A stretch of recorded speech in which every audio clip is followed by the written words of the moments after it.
Somewhere in the frozen silence of prehistory, there may once have lived a human tribe so strong, so perfectly built for an older world, that they refused to become anything else.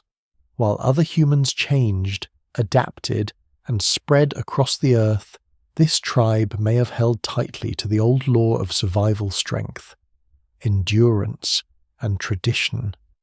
And in the end, that refusal may have made them powerful, but doomed. Before we go deeper into this lost world, take a moment to like the video and subscribe to the channel if ancient mysteries and forgotten human history are exactly what you're here for. The wind cuts first. It comes low across a plain of pale grass, frozen mud and broken stone, carrying powdered ice over the mouths of shallow caves and through the ribs of abandoned hunting shelters. Nothing in this country is generous. The trees stand far apart where they stand at all, bent and twisted by cold seasons that seem longer than memory. Herds move like dark weather across the distance, never staying long enough for comfort. The rivers harden, thaw, swell, and shift their banks as if the land itself cannot decide what shape it wants to keep. And somewhere in that hard, unstable world, a small tribe gathers close to its fire and chooses not to change. That decision, if it can even be called a decision in the modern sense, does not announce itself with speeches or laws. No one stands apart from the group to declare that the old ways must remain pure. No written command survives. No carved warning tells future generations what was accepted and what was forbidden. What survives instead is stranger and quieter. It is a pattern in stone. It is a narrow range of tools repeated long after neighbouring groups experiment with new forms. It is a body built for strain and collision, thick-boned and powerful, carrying the marks of a life spent in close combat with prey, weather, and terrain. It is an ancient people who endure for a very long time by being exactly what they have already become, and who may ultimately vanish for the same reason. The idea is uncomfortable because it sounds almost moral, as if some prehistoric tribe made a stubborn and foolish mistake. But the deeper one looks, the less simple that story becomes. Evolution does not hand out rewards for cleverness in the abstract. It favours whatever works for long enough, in one place, under one set of conditions, for thousands of years, sometimes far longer than entire civilizations have existed. Strength works, familiar methods work, tight-knit survival habits work. Suspicion of novelty works. A people can live through winters that would erase softer bodies and looser customs. They can bring down enormous animals with close-range coordination and raw nerve. They can raise children in landscapes where one bad season kills the careless. In such a world, tradition does not feel like a burden. It feels like proof. Still, there is a tension in the record, and it is this tension that gives the mystery its shape.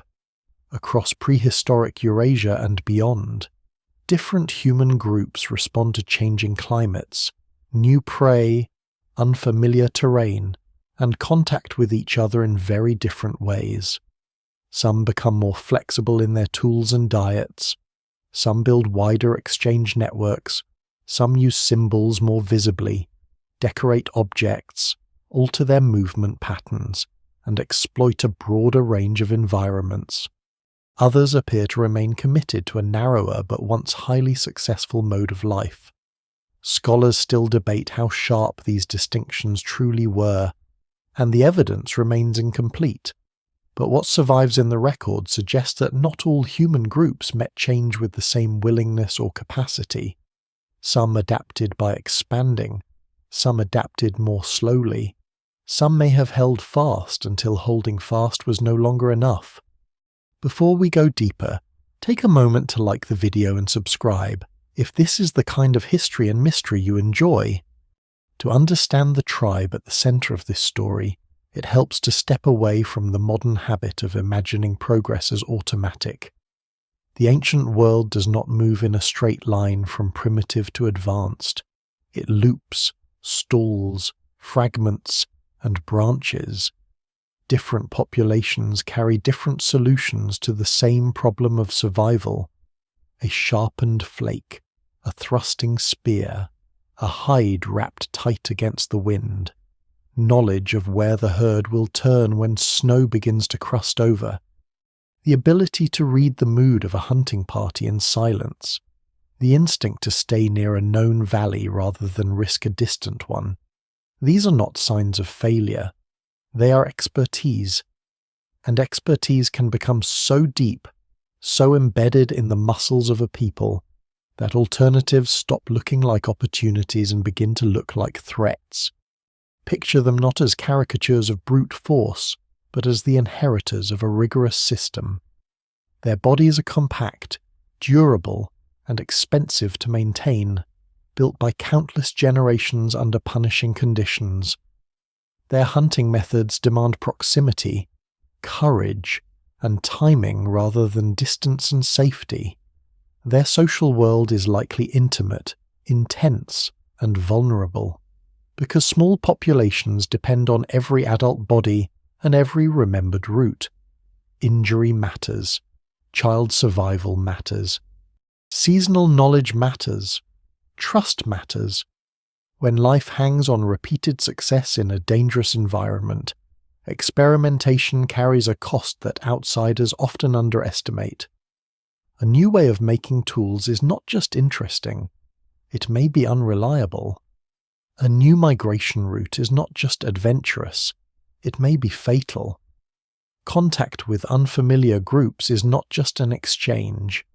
It may bring conflict, competition, or confusion into a system already balanced on a knife edge. And yet the world around them does not stay still. That is the oldest trap in human history.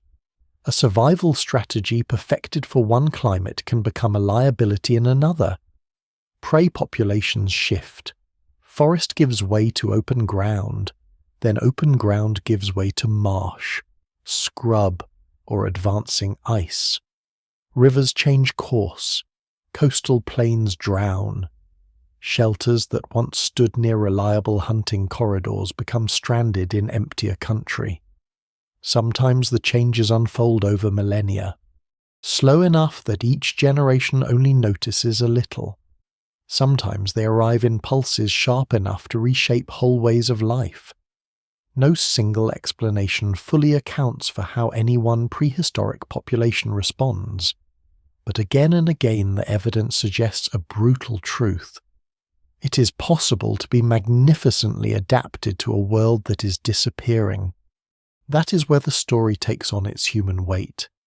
Somewhere in the deep past, one ancient tribe, or perhaps many tribes living in much the same way, stands inside that vanishing world and refuses to loosen its grip, not because its members are foolish, not because they lack feeling, courage, or intelligence in any simple sense, but because everything that has kept them alive tells them that survival lies in continuity.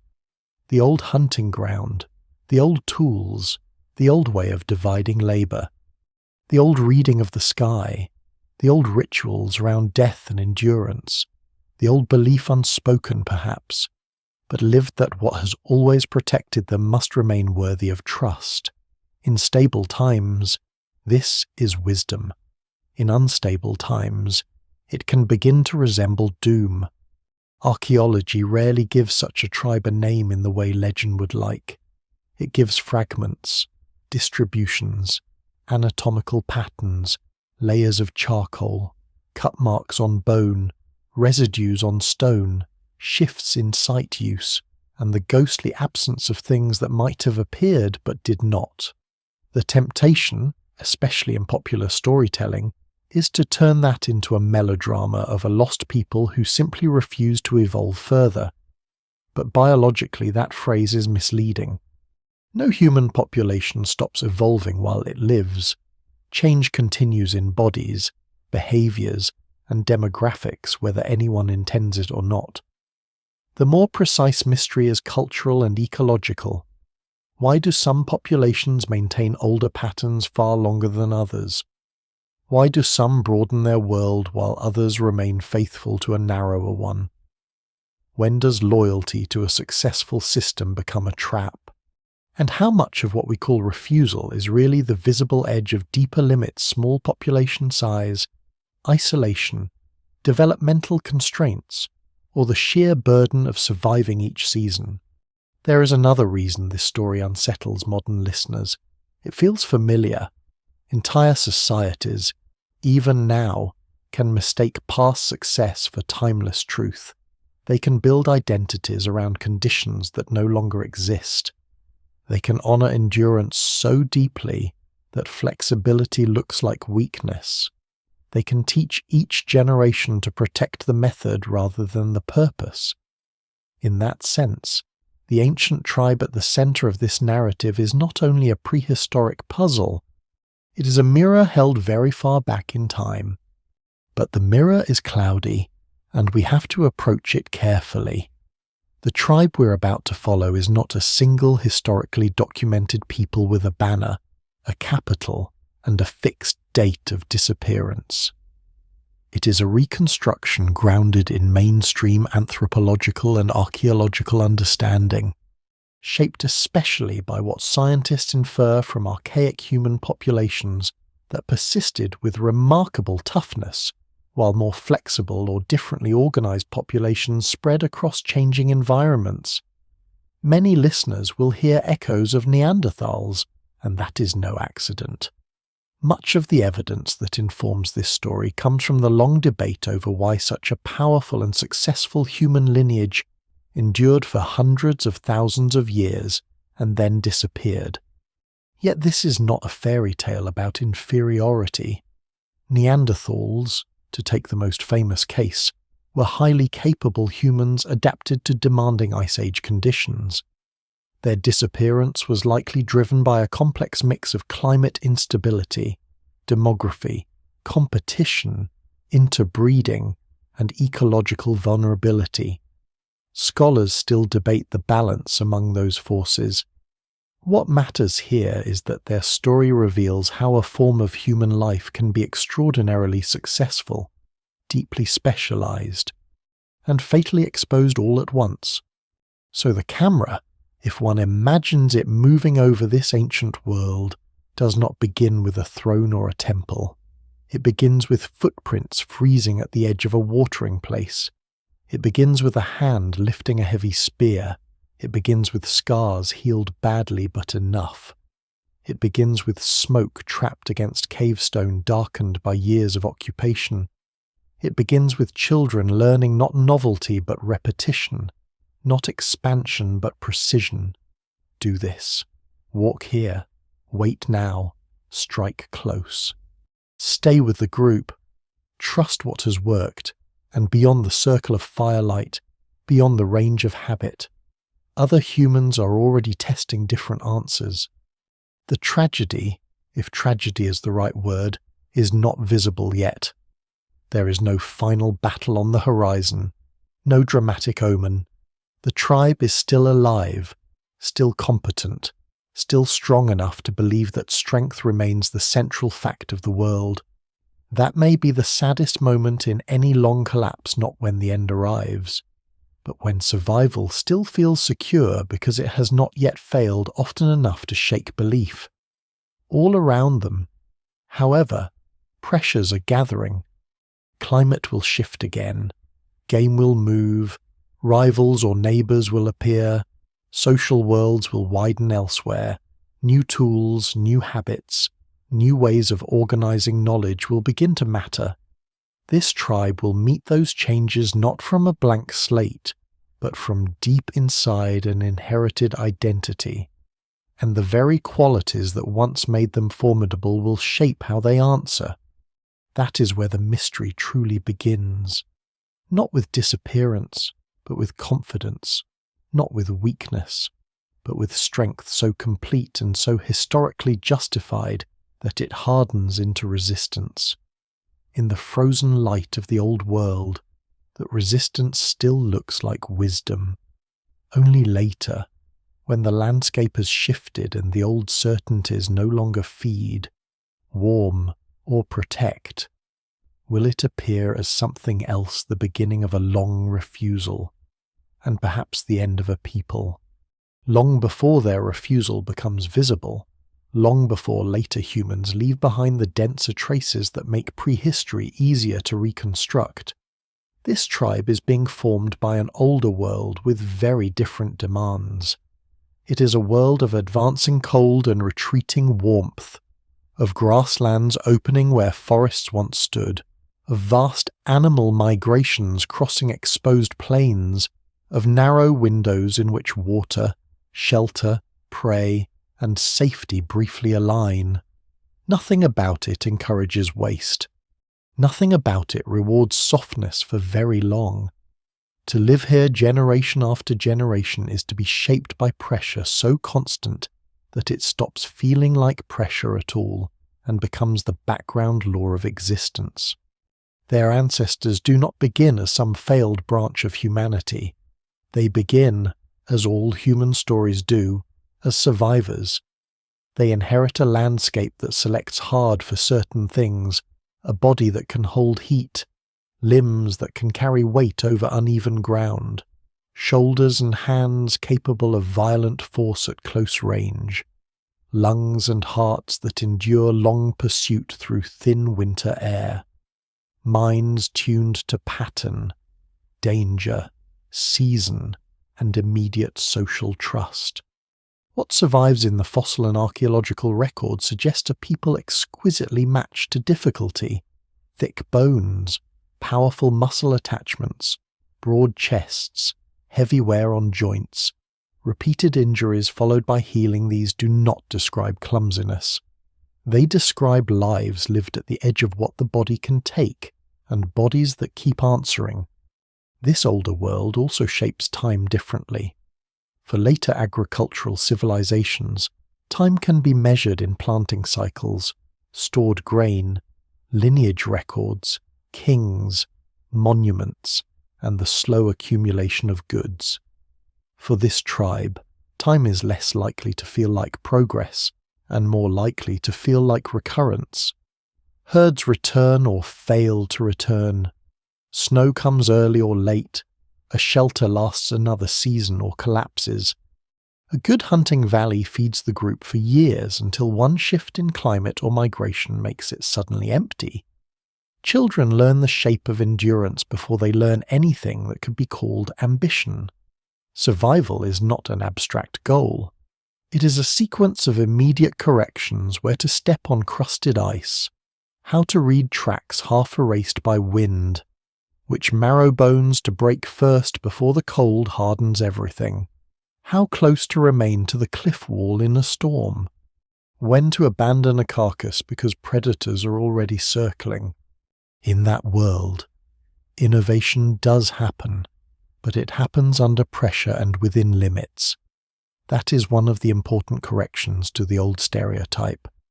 Ancient human populations, often depicted as static, were not frozen in place.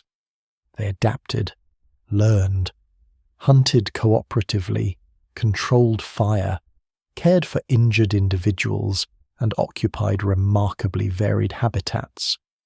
The evidence remains incomplete, but no serious reading of prehistory supports the fantasy of mindless endurance. What it does support is a different kind of constraint. Small groups living under repeated environmental stress cannot afford every form of experimentation equally. Their learning is conservative because the margin for failure is small. A tool type that works becomes standard because it has earned trust under real conditions, not because imagination is absent. And over many thousands of years, that conservatism deepens into identity. The tribe is born not from one dramatic founding moment, but from repetition so old that it begins to feel sacred. Whether or not anyone has language for the sacred in a later symbolic sense, they are the people who know how to survive here. That knowledge is carried in hands, posture, reflex, and habit, as much as in explicit teaching. A child watches adults shape stone, strip hide, position themselves against wind, approach a wounded animal from the safest angle that still allows a killing thrust. Knowledge is physical before it is verbalized.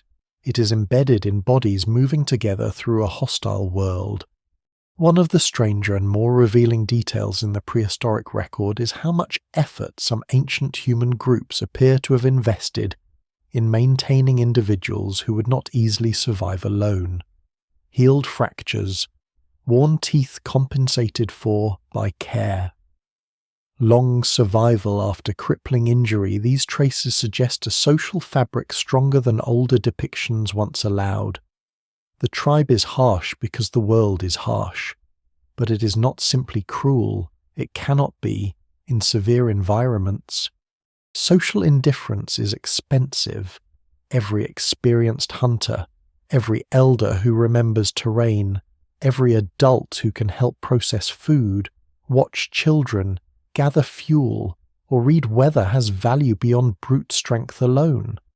So the old world shapes not only thick bodies and efficient violence, but also intimate dependence. Their closeness is part of their power. At the same time, that intimacy has a cost. Small populations are vulnerable in ways large settled societies rarely feel. A single bad winter can remove crucial adults.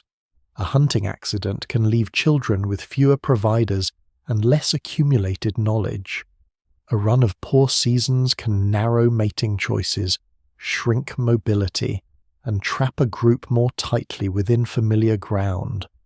Scholars still debate exactly how severe these demographic pressures were for different archaic human populations, but what survives in the record suggests that small, scattered groups often lived near a threshold below which recovery became difficult.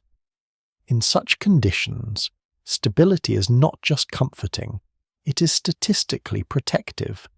The known route, the known prey, the known sheltering cave, the known stone source, the known seasonal pattern, these reduce risk in ways that accumulate across generations. So when we say this tribe is born in an older world, we mean more than a different climate. We mean a different emotional geometry. Security comes from recurrence. Trust comes from familiarity. A successful past is not merely admired, it is the strongest evidence available for what should be done next. That is the kind of world in which a people can become formidable without becoming flexible in the way later ages might celebrate. They are not trying to master novelty. They are trying to survive variability by narrowing it, by turning dangerous uncertainty into practice sequence. Their environment encourages that narrowing. Ice Age landscapes are often imagined as blank white emptiness, but the reality is more varied and in some ways more demanding. There are steppe tundra corridors rich in game but exposed to wind and sudden scarcity. There are cold forests where movement is slower and visibility poorer. There are river valleys that serve as seasonal magnets, drawing animals and people into the same constrained spaces. There are caves that offer shelter, but also darkness, smoke buildup, dampness, and danger from predators or unstable rock. There are warmer intervals that briefly widen opportunity, followed by returns of cold that punish overextension. A group that learns one ecological rhythm deeply may thrive for a very long time, but it also becomes tied to that rhythm in ways that are not obvious until the rhythm breaks. The tribe's bodies tell this story first. They are not built for elegance, they are built for load-bearing and collision. Many paleoanthropologists have noted that some archaic humans, especially Neanderthals, show traits consistent with high physical demands in cold environments, robust torsos, strong grips, stress patterns that imply repeated close engagement with prey and heavy use of the upper body. Even their injuries sometimes resemble those seen in dangerous close-range hunting. No single trait defines a destiny, and the evidence should never be exaggerated, but taken together the picture is clear enough. This is a people shaped by proximity to cold, to prey, to one another, to risk itself. And proximity creates a culture of immediacy. If a hunt depends on getting close enough to strike, courage is not ornamental. If weather can kill within hours, planning remains short horizon even when memory runs deep. If mobility is costly, decisions lean toward what is nearby and proven. If the group is small, social friction must be contained or absorbed. The tribe becomes incredibly good at the present tense. They know what to do now, in this valley, with these people, against this animal, under this sky. What they do not yet need and therefore do not yet strongly develop is a system built for rapid abstraction, wide exchange, and constant behavioral expansion. That is not a flaw in the old world. It is a solution matched to it. There is also a subtle trap here. A population living through repeated climatic swings may appear, from a modern perspective, to be constantly adapting, and in a broad biological sense, it is. But adaptation is not always diversification. Sometimes it is deeper specialization.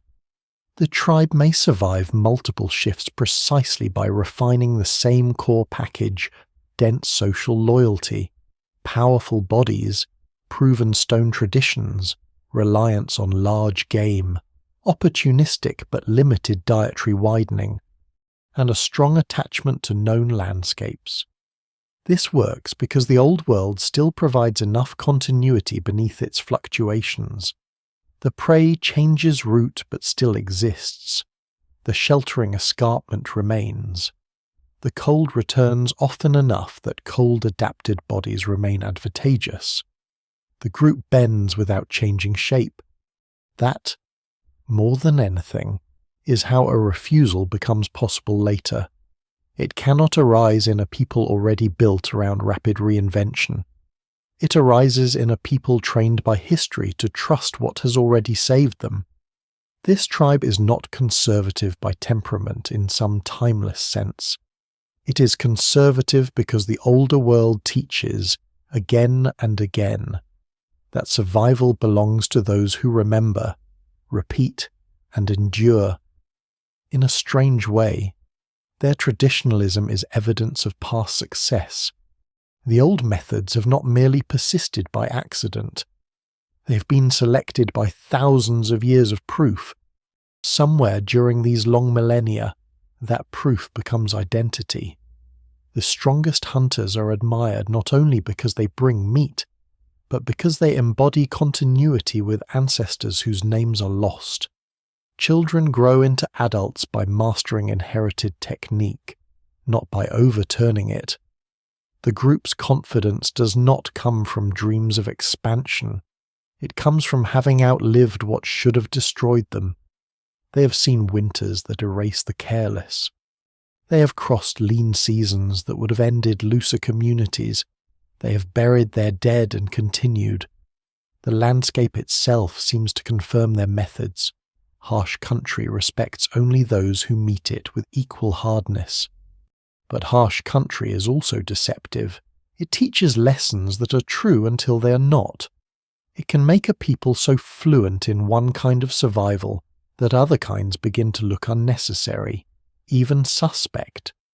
And because this tribe is born in an older world, it carries older assumptions forward into a future that will not honor them forever. That future is not visible yet. The fire still burns. The hunt still works often enough. The caves are still occupied.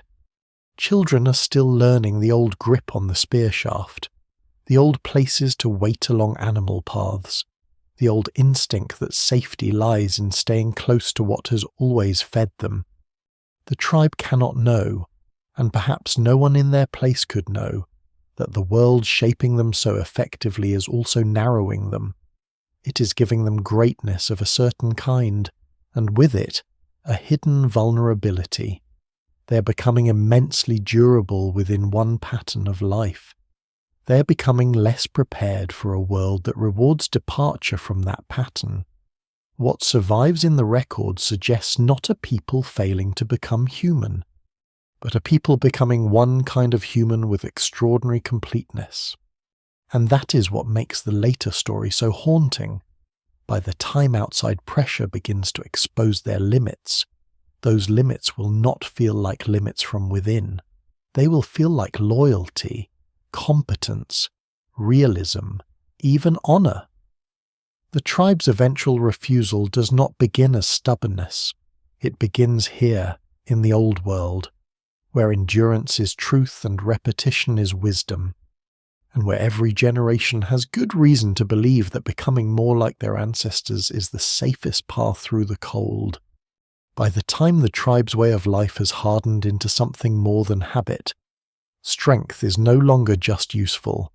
It has become moral, not moral in the written, codified sense of later societies, but in the deeper and older sense that certain qualities come to define what a proper human being is supposed to be. A body that withstands cold, hunger, impact, and exhaustion is not merely admired because it works. It becomes the visible proof that a person belongs fully to the people. Endurance is character. Pain tolerance is trustworthiness. Skill with familiar weapons is maturity. To remain calm at close range before an enraged animal is not an impressive individual trait. It is an affirmation that one has accepted the tribe's oldest terms of existence. That is how a survival strategy becomes a culture. Over generations, practical behavior gathers emotional force. A successful hunting posture becomes the posture of competence itself. A certain kind of body becomes the expected body. A refusal to panic becomes a sign not only of courage but of worth. In a precarious world, groups often turn necessity into virtue because virtue is easier to teach than contingency. It is easier to raise children to respect toughness than to explain that toughness is one solution among many, suited to one landscape among many. The tribe does not think in those abstract terms. It has no reason to. What has kept them alive appears universal because, within their lived experience, it almost is. So the old methods become more than techniques. They become laws carried in muscle memory and social pressure. Young hunters are not only shown how to shape a point, where to stand when driving prey, how to conserve heat under hides, or when to trust the group's most experienced tracker.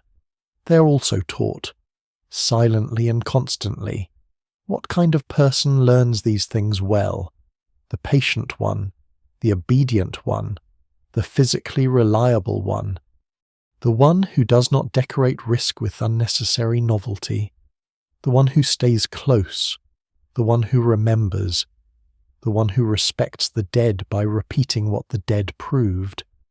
This is where many later observers make a mistake. They imagine tradition in prehistoric societies as vague inertia, as if ancient people simply failed to imagine alternatives. But tradition under severe conditions can be highly organized, even if it leaves no formal doctrine behind. It can regulate who goes where, who carries what, who takes the first risk, who watches the children, who cuts meat, who tends embers through the night, who is allowed to lead a hunt, and who must first learn by following. The evidence remains incomplete, as it always does in deep prehistory. But what survives in the record suggests that archaic human groups were capable of complex, learned, cooperative behavior shaped by strong expectations. The tribe's law is unwritten, but it is no less real for that. It lives in approval, contempt, imitation, and exclusion. And exclusion matters. Every group has boundaries, but small Ice Age populations make them unusually consequential. To be mistrusted in a tribe of 20 or 30 is not a social inconvenience, it is exposure. If food is shared within a dense web of obligation, then reliability becomes the central social currency. If survival depends on coordinated risk, then eccentricity may carry real cost. This does not mean there is no individuality, no affection, no variation in skill or temperament. It means that difference must remain legible within an inherited order. The tribe can absorb weakness more easily than it can absorb unpredictability. An injured but experienced adult may still be invaluable. A restless innovator who calls established methods into question may be harder to place. Over time, then, strength becomes the tribe's law not only because the strong dominate, but because strength aligns with order. It can be recognized quickly, it can be transmitted, it can be measured in the immediate world. Did the hunter hold ground? Did the carrier bring fuel through the storm? Did the mother keep the infant alive through the lean season? Did the adolescent endure the march without complaint? Did the wounded elder still contribute remembered routes and timings? In such a society, value clings to visible contribution. Physical competence anchors social meaning. Even death likely reinforces this system. Some prehistoric burials, including those associated with archaic humans, suggest attention to the dead that goes beyond mere disposal. Scholars still debate the interpretation of many finds, and no single explanation fully accounts for all burial-like behavior in the record, but enough evidence exists to show that death mattered socially. The dead are not simply gone. They remain part of the group's memory, perhaps as warning, perhaps as obligation, perhaps as a silent standard.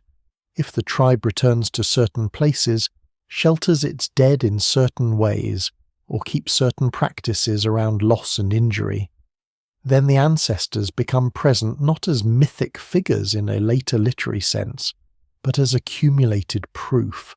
They suffered this land and survived long enough to pass on the method. To abandon that method would not feel like progress. It would feel like betrayal. This is how adaptation itself becomes suspicious. Not all change is rejected. Of course, no human population survives by absolute rigidity. Stone sources vary. Weather forces improvisation. Prey behaves unpredictably. A hunter who cannot adjust at all does not live long. But improvisation within a trusted pattern is one thing. Innovation that challenges the pattern is another. The tribe allows the first because it preserves the system.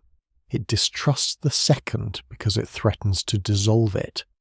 A new grip, a new hunting route, a new way of organizing labor, a new tool form that requires different timing or cooperation. These may all seem less like improvements than like invitations to failure.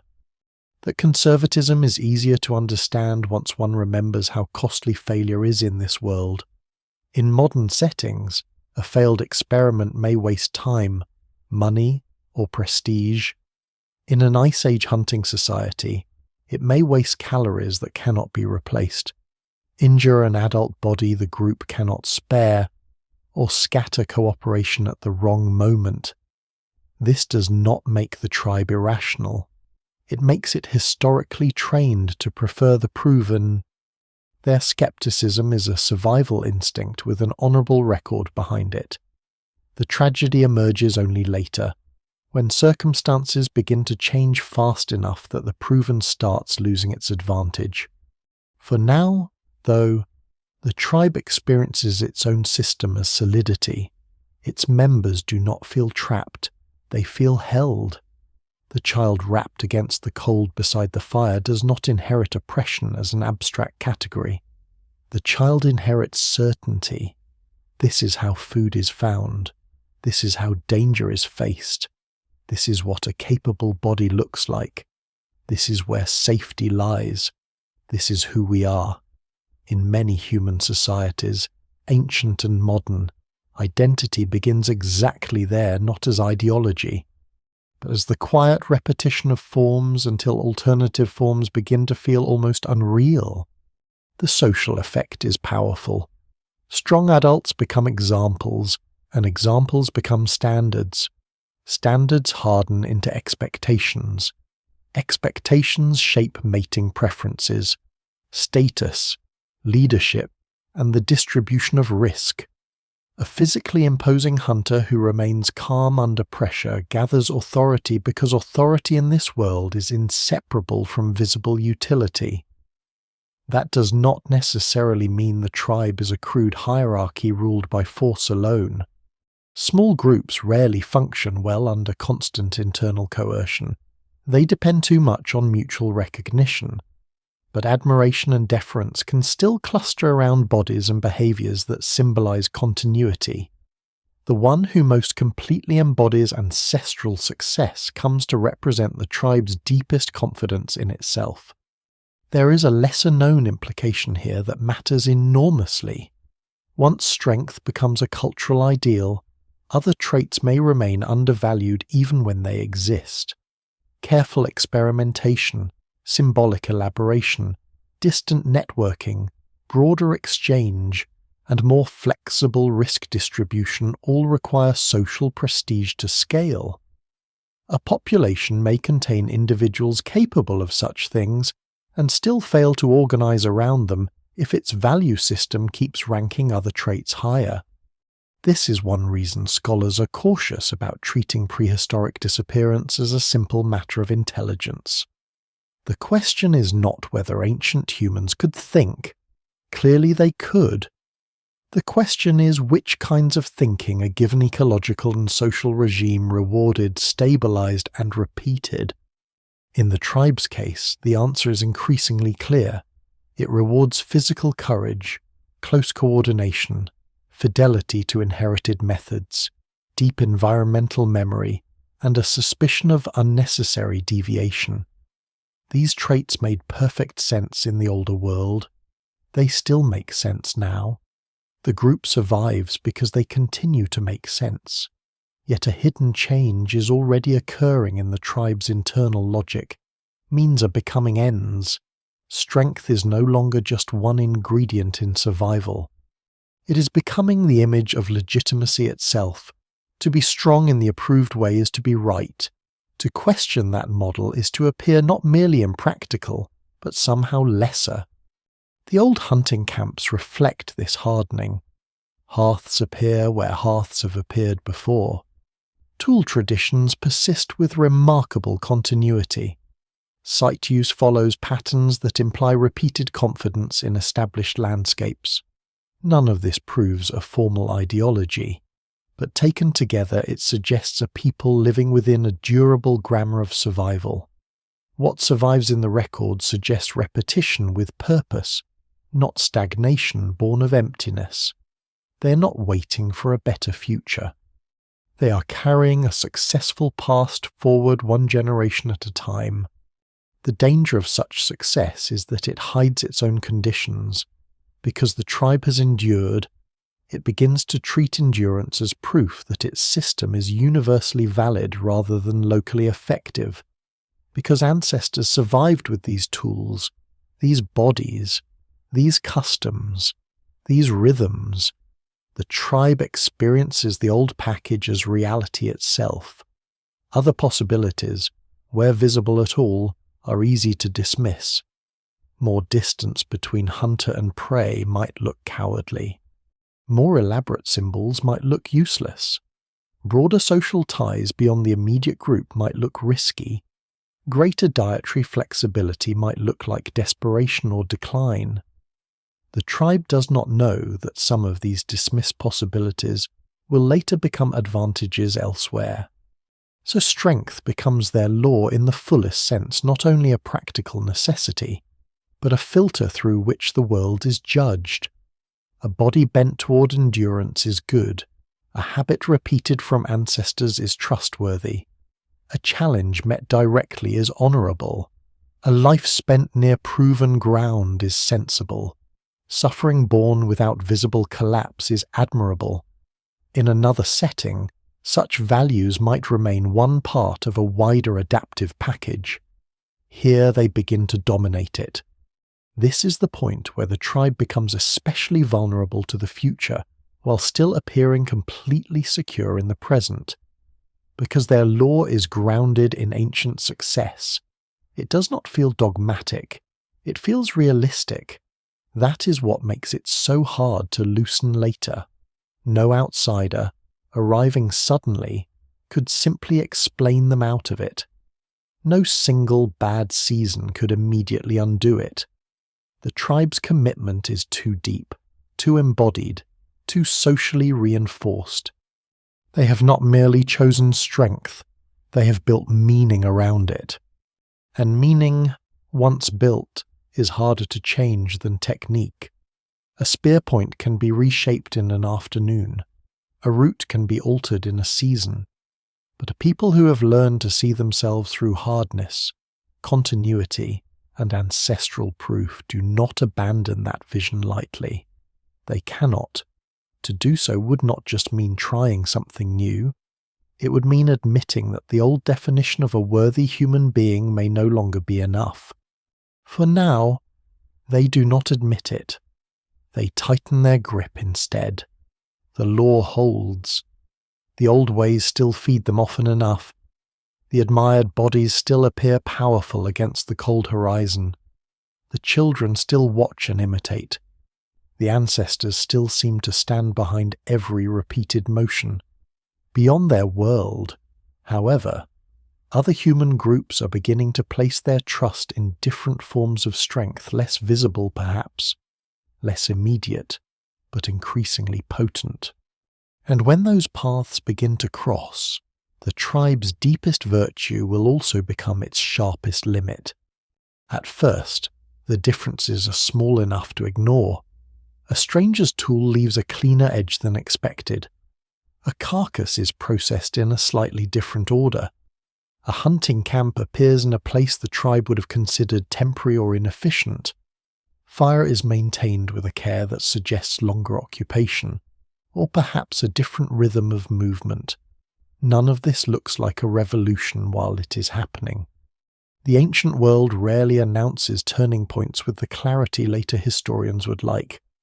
Change arrives as variation, and variation only becomes destiny when one pattern begins to multiply its advantages faster than another. The tribe does not yet see destiny. It sees neighbours, or perhaps only near neighbours, scattered populations at the edge of awareness. Some may be distant enough that contact is rare. Some may overlap seasonally along migration routes, stone sources, river crossings, or sheltered valleys. Some may never meet face to face and still matter to one another through competition for prey, displacement along corridors, or the spread of new techniques from group to group. Scholars still debate how frequent and intimate these encounters were across different prehistoric regions, and the evidence remains incomplete. But what survives in the record suggests that archaic and more behaviourally flexible human populations did not live in sealed worlds. They existed in relation, even when that relation was intermittent, tense, or difficult to interpret. And relation is enough. Once another kind of human life occupies the same broad landscape, comparison begins whether anyone welcomes it or not. What marks these other groups most clearly is not some single miracle invention. It is breadth. They seem, over time, to carry a wider range of strategies. Their toolkits often diversify. Their hunting methods may allow more distance, more variation, or more specialized processing. Their social connections may extend farther, linking bands across larger territories through exchange, mating networks, shared styles, or symbolic markers. They appear increasingly able to move information, not just bodies, across distance. A useful idea does not have to remain trapped in one valley. A decorative object, a preferred stone type, a way of hafting a point, a pattern of body ornament, a shared sign of belonging such things can travel, and when they travel, they thicken the web that keeps a population resilient. The tribe, by contrast, remains dense where the others are diffuse, dense in loyalty, dense in memory, dense in bodily investment, dense in the old local knowledge that has served them for ages. It is not that they lack social intelligence, quite the opposite. Their survival almost certainly depends on intense coordination, but the scale feels different. Their strength lies in the immediate band, the trusted hunting circle, the known shelter, the remembered route. The newer populations seem to carry more of their world outside the immediate group. Their confidence rests not only in what one band knows, but in what a larger network can preserve, borrow, and redistribute. That difference matters because it changes the cost of failure. A wider network can absorb local loss more easily. A band suffering poor game in one season may reconnect with others, draw on distant alliances, or shift into broader diets with less cultural friction. A population used to multiple tool forms can test which works best in changing terrain. A people comfortable with symbolic markers may coordinate identity across greater distance. None of these traits guarantees success. No single explanation fully accounts for why one human population expands while another declines.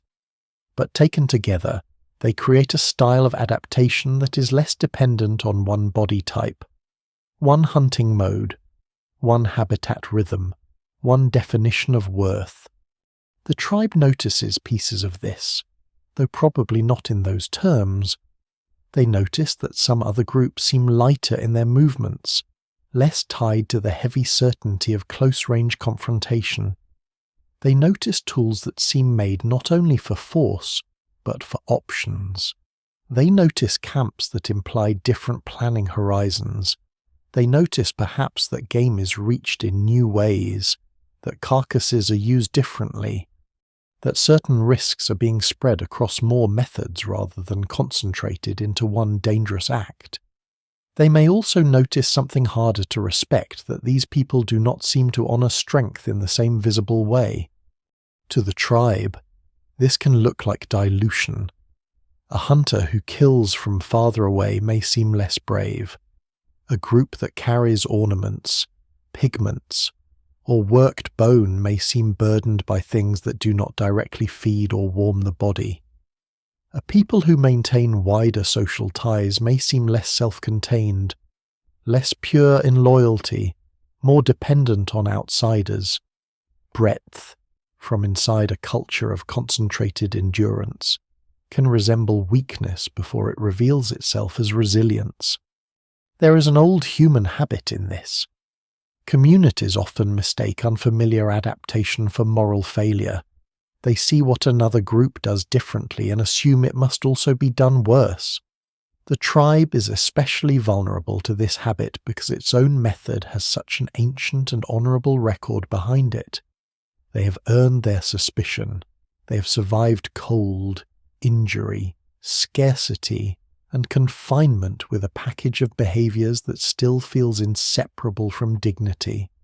So when neighbours change faster, the tribe does not automatically feel envy. It may feel contempt or unease, or a quieter response even more dangerous than hostility: dismissal. That dismissal is helped by the fact that early advantages of flexibility may be subtle. A slightly broader diet does not look glorious. A more extensive exchange network is nearly invisible unless one sees the whole landscape at once. Symbolic behaviour can appear frivolous until it begins to stabilise identity across wider territories. A more modular toolkit may seem fussy beside the tribe's tried and trusted forms, but the cumulative effects matter, bit by bit. These other human groups become harder to corner ecologically. They can respond to regional change without asking one old method to do everything. The tribe's children grow up hearing, not necessarily in words but in tone and reaction, that other ways are lesser ways. Their elders carry bodies marked by proof, scars, missing teeth survived beyond usefulness, shoulders shaped by years of force, legs hardened by miles in punishing ground. These are arguments stronger than speech. What can a lighter, more flexible people teach those who have endured the worst and remained standing? That is the question humming beneath every comparison. And because the tribe does not yet know that the world is tilting toward flexibility, its confidence remains mostly intact. But confidence is beginning to lose its monopoly on truth. Elsewhere, perhaps just beyond a chain of ridges or along a southern corridor of more mixed terrain, humans are broadening what counts as strength. They are investing more heavily in social storage rather than bodily storage alone. They are externalizing memory into networks, symbols, repeated styles, and transmissible techniques. They may not be physically tougher in the tribe's old sense. They may not be better hunters at close range. They may even seem less impressive in direct confrontation. Yet they are becoming harder to break as populations. This is one of the strangest transitions in human prehistory. For immense stretches of time, bodily specialization and local mastery can dominate. Then, almost gradually enough to hide itself, distributed adaptation begins to matter more. Social complexity, symbolic coordination, and technological flexibility do not replace strength, but they reorganize it. The most successful human group is no longer necessarily the one whose individuals are toughest under the old rules. It may be the one that can preserve options, recover from local shocks, draw on wider partnerships, and redefine success faster than the environment changes around it. The tribe does not live at that scale yet. Its world is narrower and more intimate, a known spring, a herd movement, a ridge that breaks the wind, a cave mouth facing the right direction. A trusted cluster of adults, these remain more emotionally real than any idea of distant alliance. The evidence remains incomplete. But what survives in prehistoric patterns strongly suggests that some archaic populations remain demographically thin and geographically patchy compared with later expanding groups. If so, then each local setback would have carried more weight. A lost valley mattered more. A failed hunt mattered more. The death of one skilled adult mattered more. In such a context, the tribe's mistrust of novelty still makes perfect sense at the level of immediate life. It is the wider arithmetic that has begun to turn against them. There may also be contact in the most literal sense. Glances across a distance, the discovery of a recently used shelter, tracks around a water source, a butchered animal found half-stripped in a pattern not entirely familiar, perhaps even rare exchanges, tense coexistence, avoidance, theft, conflict, mating, or the uneasy recognition that another kind of human gaze is measuring the same horizon. Much about this remains debated. Some encounters may have been violent, others indifferent, others intimate enough to leave traces in the genome rather than in stone. What matters for the tribe's story is not the drama of any single meeting, but the pressure created by knowing, however dimly, that human life can now be lived differently nearby. And once that knowledge exists, refusal becomes possible in a new form. Before, the tribe simply inherited an old world. Now it begins to define itself against alternatives. This is a subtle but profound change.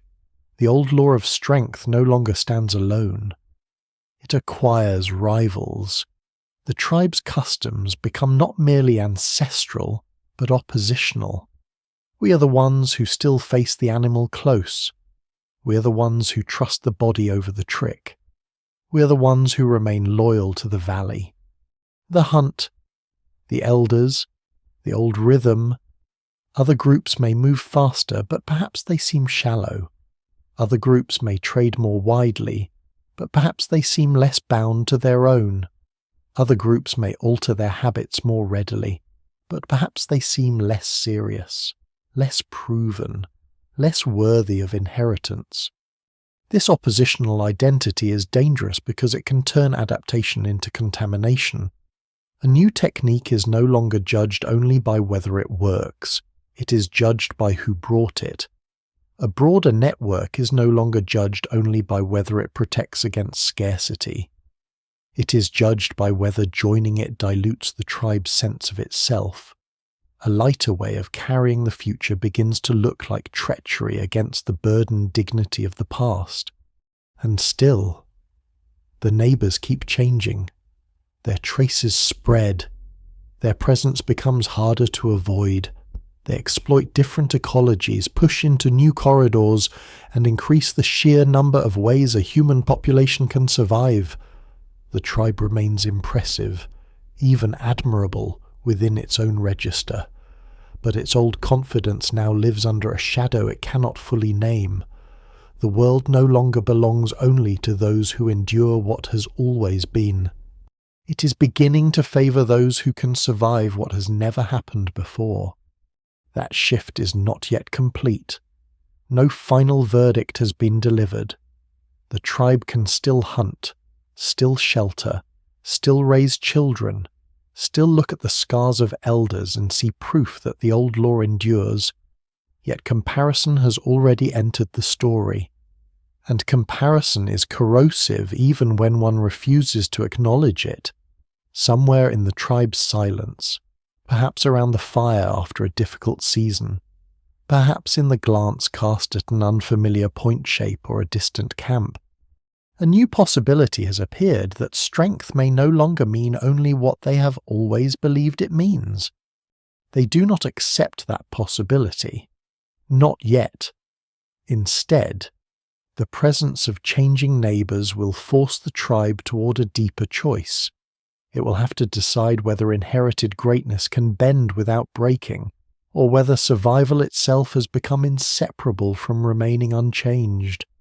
That choice will not arrive all at once. It will emerge through small refusals, defended at first as common sense. But by then the old world will already be slipping away, and what once looked like fidelity will begin to look like the first edge of decline. The first refusal does not happen in a single unforgettable moment. No storm gathers above the tribe while one elder strikes a new weapon from a younger hunter's hand. No line is drawn in ash. No one says, in words we can recover, that this people will remain what it has always been. Prehistory almost never grants that kind of theatrical clarity. What it gives instead is accumulation. A useful variation appears and is not repeated. A broader habit is observed and not adopted. A different way of organizing risk becomes available, and the tribe turns back toward what feels proven. Refusal begins there, in preference hard enough to survive evidence. Perhaps it starts with a hunt. The herd has shifted farther than expected. The animals no longer funnel as neatly through the old corridor where the tribe's strongest adults know how to close distance and force a kill. The ground is more open now, less forgiving, less suited to the sudden rush from concealment that the tribe understands in its bones. Another group, passing at some uncertain point in the season, has left behind traces of a different method, lighter shafts. Perhaps, or points shaped for a hafting style the tribe does not fully trust, or signs of a hunt managed from greater distance, with less bodily collision and less need to commit every hunter to the same close danger. The evidence remains incomplete, and archaeology cannot reconstruct a single such scene with certainty. But what survives in broad pattern suggests that different human populations did manage prey and tools in different ways, and that some later groups increasingly relied on more varied, more flexible systems than the tribe's ancestral core allowed. The tribe sees this and does not imitate it. At first, that decision is perfectly rational from within the tribe's world.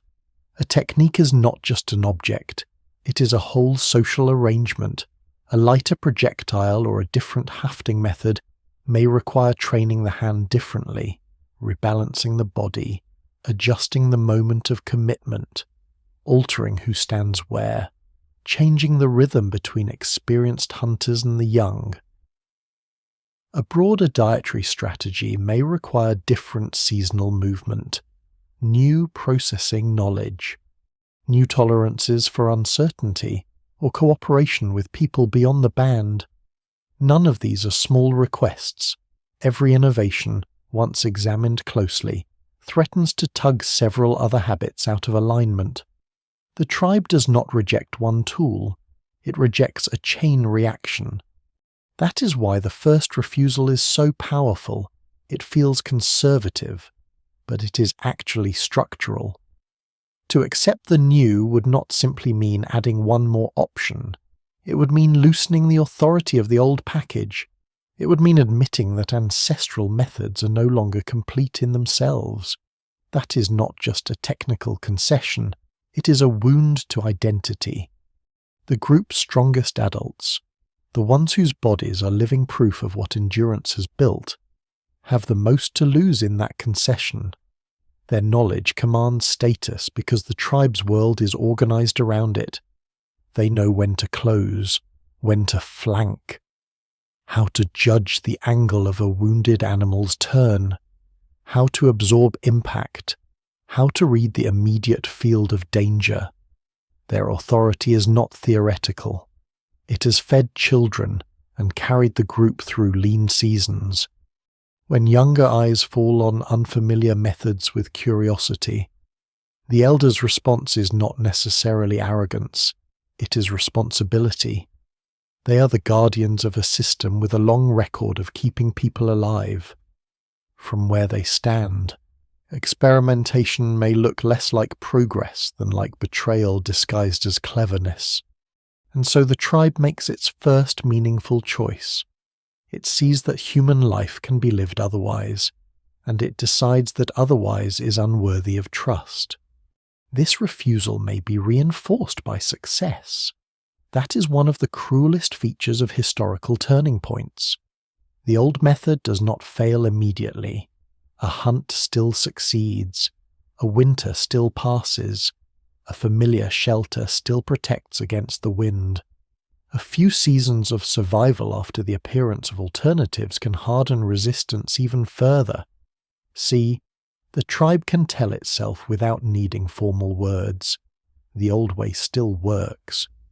The others may carry strange tools or spread themselves across wider human ties, but we remain standing. We remain fed. We remain ourselves. In many societies, ancient and modern, delayed consequences are the strongest ally of denial. There may even be moments when the tribe's method appears superior, in rough ground, in close forest, in sudden encounters where immediate force matters more than range. The old package still shines. The tribe's hunters are not relics stumbling toward extinction. They are specialists, often brilliant within their ecological register. That brilliance makes it even harder to accept that the larger balance is changing. A specialist rarely experiences the world as broad decline. It experiences flashes of continuing excellence interrupted by confusing new pressures. The old way still wins often enough to preserve faith. But small differences have begun to matter more than dramatic victories. Another group may waste less energy in pursuit. Another may draw food from a wider menu when large game becomes scarce. Another may maintain alliances that allow people, mates, materials, and techniques to move across the landscape more fluidly. Another may preserve social cohesion not only through physical tradition, but through symbolic markers and wider belonging. None of this makes them nobler or more human. It makes them more buffered. The tribe, however, interprets the same evidence through older standards. To live with less direct force seems compromised. To spread risk through broader dependence seems less honourable. To carry style, ornament, or signs beyond immediate utility may seem frivolous when measured against cold, hunger, and muscle. So the refusal spreads. What begins as caution becomes evaluation. What begins as evaluation becomes contempt.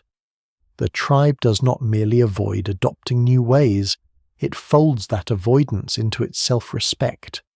We are not like them.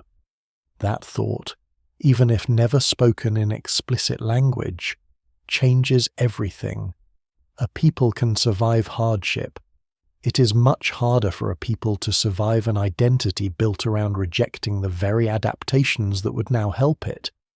This is where demographic fragility sharpens the danger. Small populations do not have many spare experiments. If a few individuals try a new way and fail, the lesson can damage innovation for a generation. If one unfamiliar method produces even a single serious injury, the old guard's case becomes nearly impossible to challenge. Scholars still debate how learning, imitation, and cultural transmission varied among archaic human populations. But no single explanation fully accounts for how some innovations spread while others stalled. What seems likely is that demography matters enormously. Larger, more connected populations can preserve and refine novelty even after local setbacks. Small, isolated groups often cannot.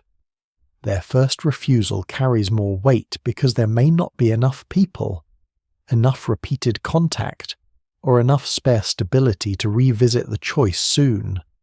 And there is another layer beneath all this memory. The tribe remembers the price of failure more vividly than the promise of possibility. Somewhere in its living experience are botched hunts, sudden weather shifts, lost children, injured adults, and valleys that looked promising until they trapped the group in hunger. Those memories are not abstract cautionary tales. They are pain carried in the body. A new technique arrives burdened by none of the old grief, and therefore seems naive. The old method, by contrast, carries scars but also survival. It has already proved that it can absorb suffering and continue. That kind of legitimacy is nearly impossible to argue against from the outside. The first refusal may also involve movement rather than tools.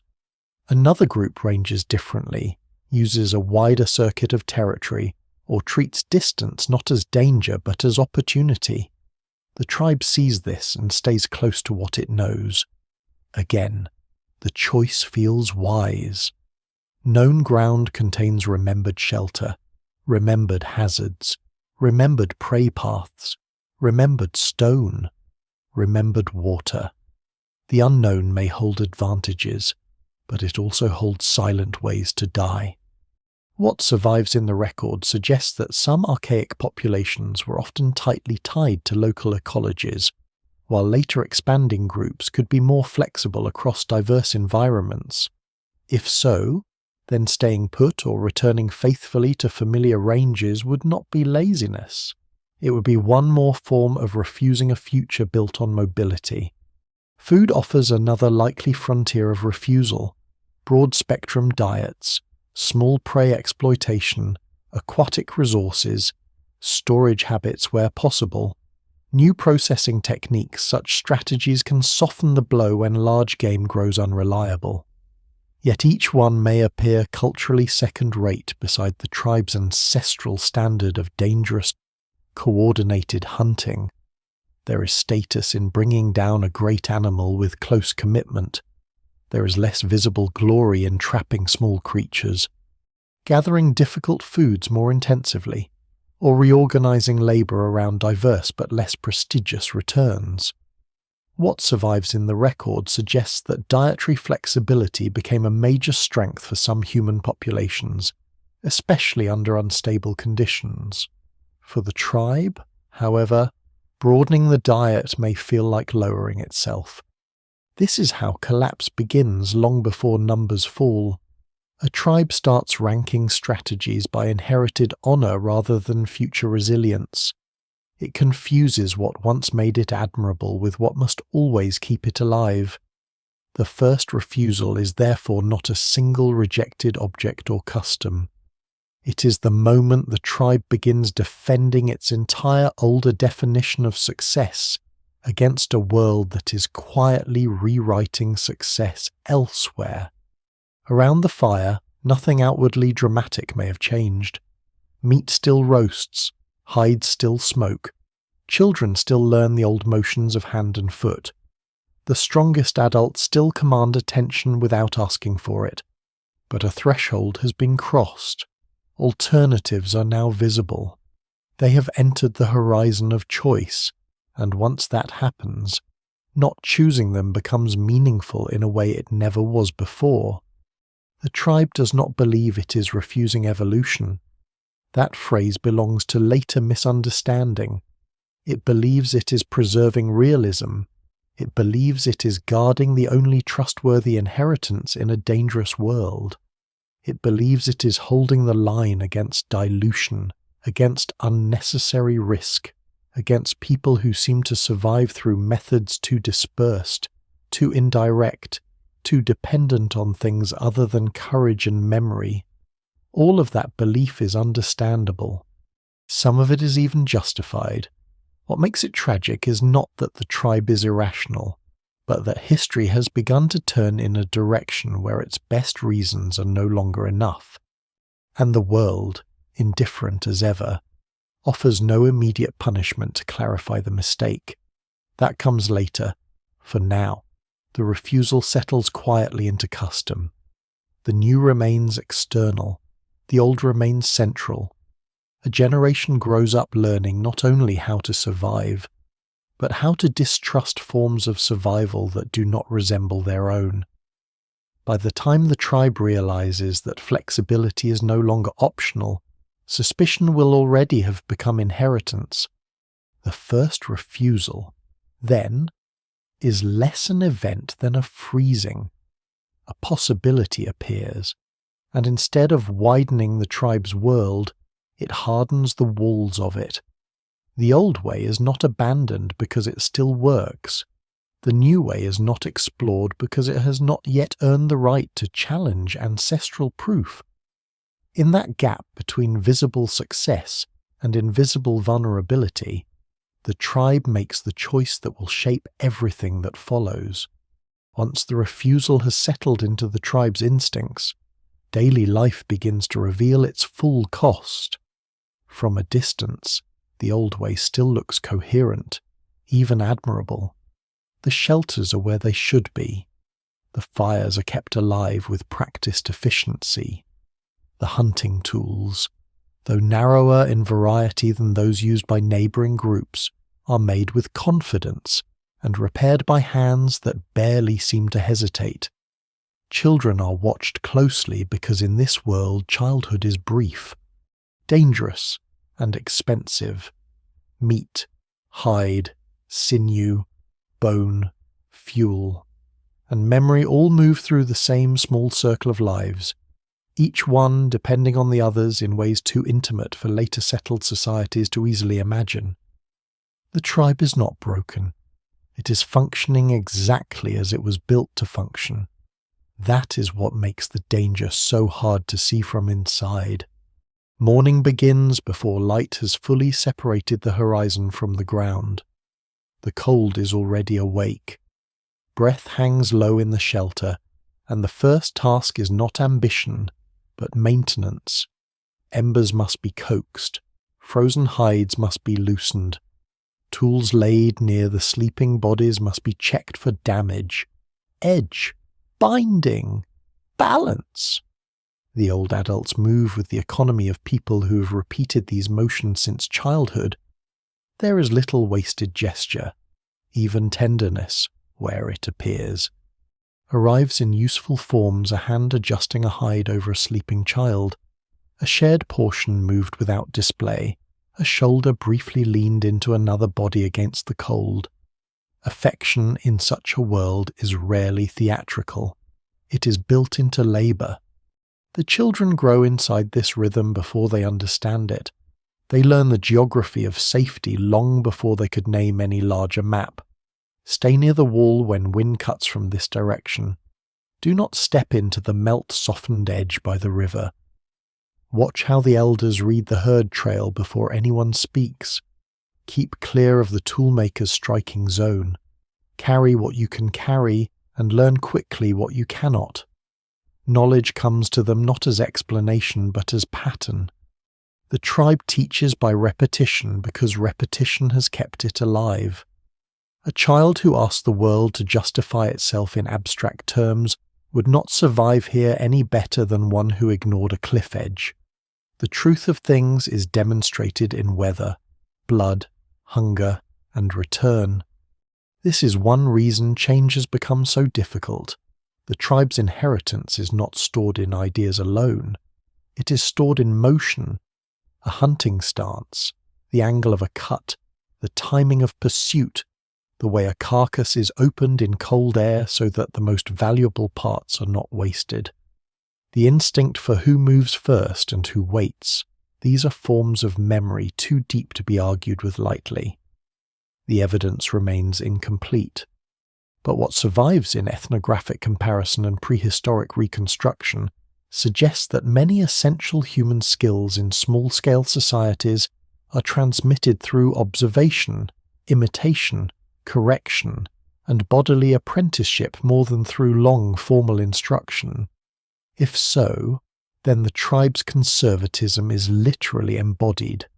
To ask for a new way of life is to ask the body to distrust what it has been taught is real. The hunters carry the heaviest burden of that reality. Their work is not only dangerous, it is public in a way other labour is not. Success returns on the shoulders. Failure returns in silence, or not at all. The tribe still honours direct, close-range confrontation with prey because that is where courage and competence remain most visible. A hunter who stands his ground at the wrong moment dies. A hunter who lunges too soon may ruin the whole effort. A hunter who loses nerve in the crucial instant exposes others. The body becomes a contract with the group. That contract shapes status, mating, trust, and self-worth. It also makes the tribe deeply conservative, because a new hunting method is never just a new technique. It is a threat to the entire moral architecture built around risk. Women in the tribe, or those assigned the central work of carrying children and managing the most constant forms of survival, bear a cost just as severe, though less often celebrated in the old heroic terms. Pregnancy in a cold, mobile, nutritionally unstable environment is relentless. Infants are vulnerable to everything: temperature, infection, accidents, shortfalls in food, the exhaustion of adults already stretched thin. Small children cannot be left far behind, which means movement decisions are always entangled with care. Food processing, hide preparation, fuel gathering, water management, wound tending, watching for danger near shelter, preserving fire through bad weather. These are not secondary activities orbiting around the hunt. They are the structure that makes the hunt possible at all. Yet in a tribe that has elevated visible strength into its deepest social law, this labour may receive less symbolic prestige even while it remains absolutely essential. That imbalance matters. Societies often protect what they glorify, and they neglect what they take for granted. If the tribe measures worth most strongly through physically conspicuous endurance and close-range hunting prowess, then alternative forms of adaptation may struggle to gain status even when they would improve group resilience. Broader food strategies, more distributed care systems, shifts in mobility patterns to better protect children, or reorganization of labor to reduce catastrophic risk may all remain difficult to prioritize if they do not fit the old image of admirable strength. The tribe does not consciously choose vulnerability. It inherits a prestige system that hides parts of its own dependence. Inside the shelter, age is both power and fragility. The older adults carry remembered winters, remembered crossings, remembered places where herds once turned and where they stopped turning. In a world without maps or archives, memory is infrastructure. An elder who can no longer run may still be the difference between finding stone and wandering past it, between recognizing a dangerous seasonal shift and misreading it, between returning to a survivable cave and spending one fatal night exposed. The archaeological record includes striking examples of archaic humans who survived serious injury, which strongly suggests sustained care. What survives in the record suggests that these groups did not discard those whose immediate physical utility declined. They could not afford such waste, yet age also sharpens the tribe's attachment to ancestral methods, because the people most capable of teaching are often the people most deeply formed by the old conditions under which those methods once worked best. So daily life becomes a machine for reproducing continuity. Each successful day confirms the past. Each child corrected into proper form extends it. Each hunt completed through old coordination reinforces the belief that the ancestors were right. Even suffering strengthens the system. An injured adult who survives through the tribe's care becomes living evidence that the old bonds hold. A bitter winter endured through known routines confirms the tribe's confidence. This is the terrible efficiency of a way of life that remains just functional enough to resist transformation. It does not need to be thriving to be defended. It only needs to keep proving that yesterday's truth has not completely failed yet. But there are hairline cracks running through the routine. The hunts take more out of the group than they once did. Perhaps the prey is less predictable. Perhaps the old corridors no longer yield the same returns. Perhaps animals are being pressured by other human groups using wider territories or more varied methods. Perhaps weather makes recovery harder after each exertion. Whatever the cause, the visible result is fatigue. More energy is spent for less certainty. Injuries that would once have been absorbed now echo longer through the band because there are fewer spare bodies to carry the lost labour. The tribe may not speak of decline as such, but bodies begin to feel it first. More caution enters the movement of the older hunters. The young are tested earlier. Women and elders carry more compensatory strain in camp when the returns are thin. Children sense this without understanding it. They notice when adults stop portions more carefully. They notice when a hunt is discussed with tension rather than quiet confidence. They notice when one injury changes the whole mood of the shelter for days. They notice absences.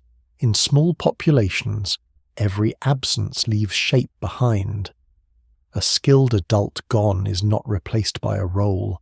They are replaced by a weaker approximation distributed across those who remain. That is one of the least visible but most devastating facts of life inside fragile Ice Age societies. Redundancy is low. The tribe has built honor around reliability because reliability is scarce and precious. There are likely rituals as well, though the evidence can only take us so far. Certain placements of bodies, repeated treatment of particular spaces, the return to familiar shelters, the careful handling of bones or pigments in some prehistoric contexts, these hints suggest that daily life is not purely mechanical. Humans living under strain almost always generate meaning around strain. Scholars still debate how symbolic or ceremonial some archaic populations were compared with later groups, and the line between practical and symbolic behavior is often blurry. Still, what survives in the record suggests enough depth to say this much. The tribe probably does not experience its life as mere animal repetition. It lives inside significance, even if that significance is carried more in action than ornament. Fire is not just warmth. The hunt is not just calories. Death is not just removal. Daily life is thick with inherited meaning, and inherited meaning resists revision. That resistance reaches its most painful form in child rearing. To raise a child well in this tribe is to prepare them for a world of cold immediacy. They are trained into caution, loyalty, endurance, and the old forms of competence, because failing to do so would be lethal under familiar conditions. Yet if the wider environment is already shifting toward a world where flexibility, broader exchange, and more varied subsistence will matter more, then the tribe is unknowingly preparing its young for the wrong future. Not a completely wrong future. Old skills still matter, but a narrower one.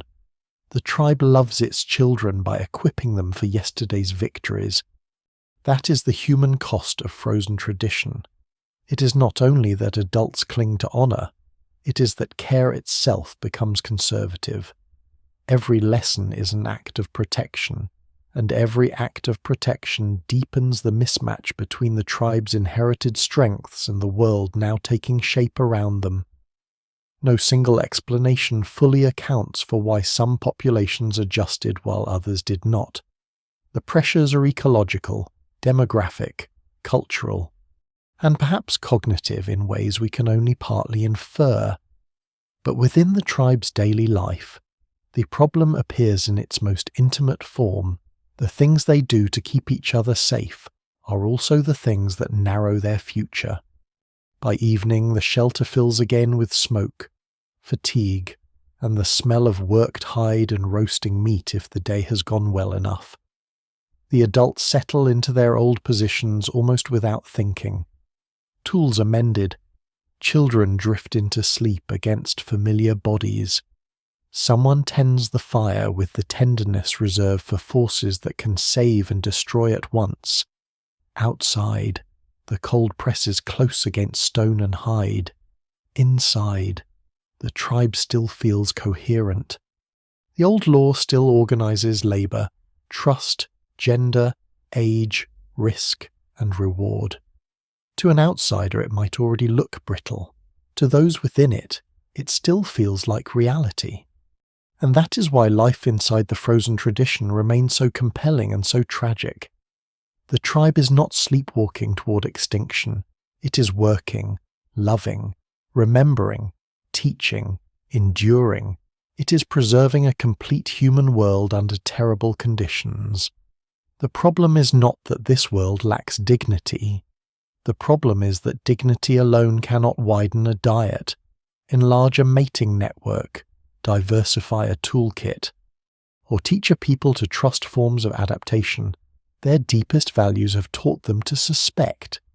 So the fire burns, the children learn, the hunters limp home or do not, the elders remember, and each ordinary day presses the tribe a little more firmly into the mold that once saved it.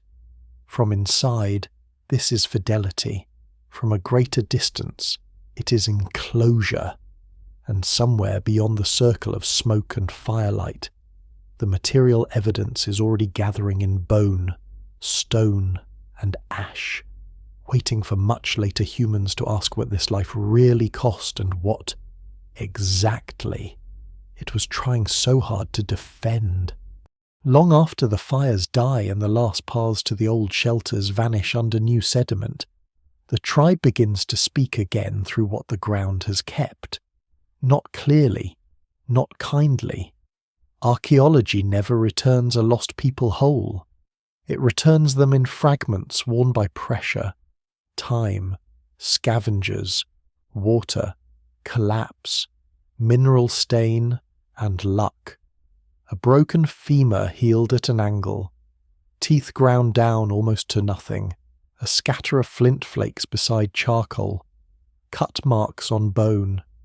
The repeated use of one shelter over many seasons, the absence of materials that appear elsewhere, a child's remains in a layer of ashen soil too thin to tell a complete story.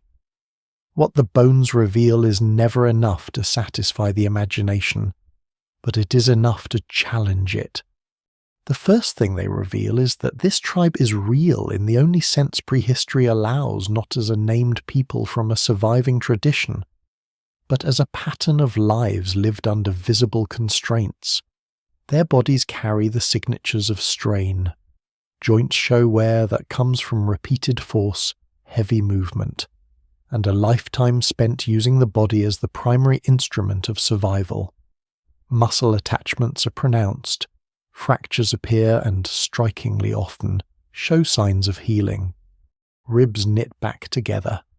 Limbs recover from trauma badly but sufficiently. Skulls preserve impact survived long enough to remodel. This matters because it tells us two things at once. These people lived hard enough to break, and they lived socially enough to be kept alive after breaking. That second fact is one of the most important and least sensational truths in the record. Ancient, robust human groups, especially those often used as models for this kind of reconstruction, do not appear as solitary brutes, abandoned at weakness. What survives in the record suggests sustained care. Individuals with serious injuries, degenerative conditions, or severe dental wear often lived far longer than they should have if left unaided. Someone fed them, protected them, slowed the group for them, or at least absorbed the cost of their continued existence. The tribe's world is harsh, but it is not simple.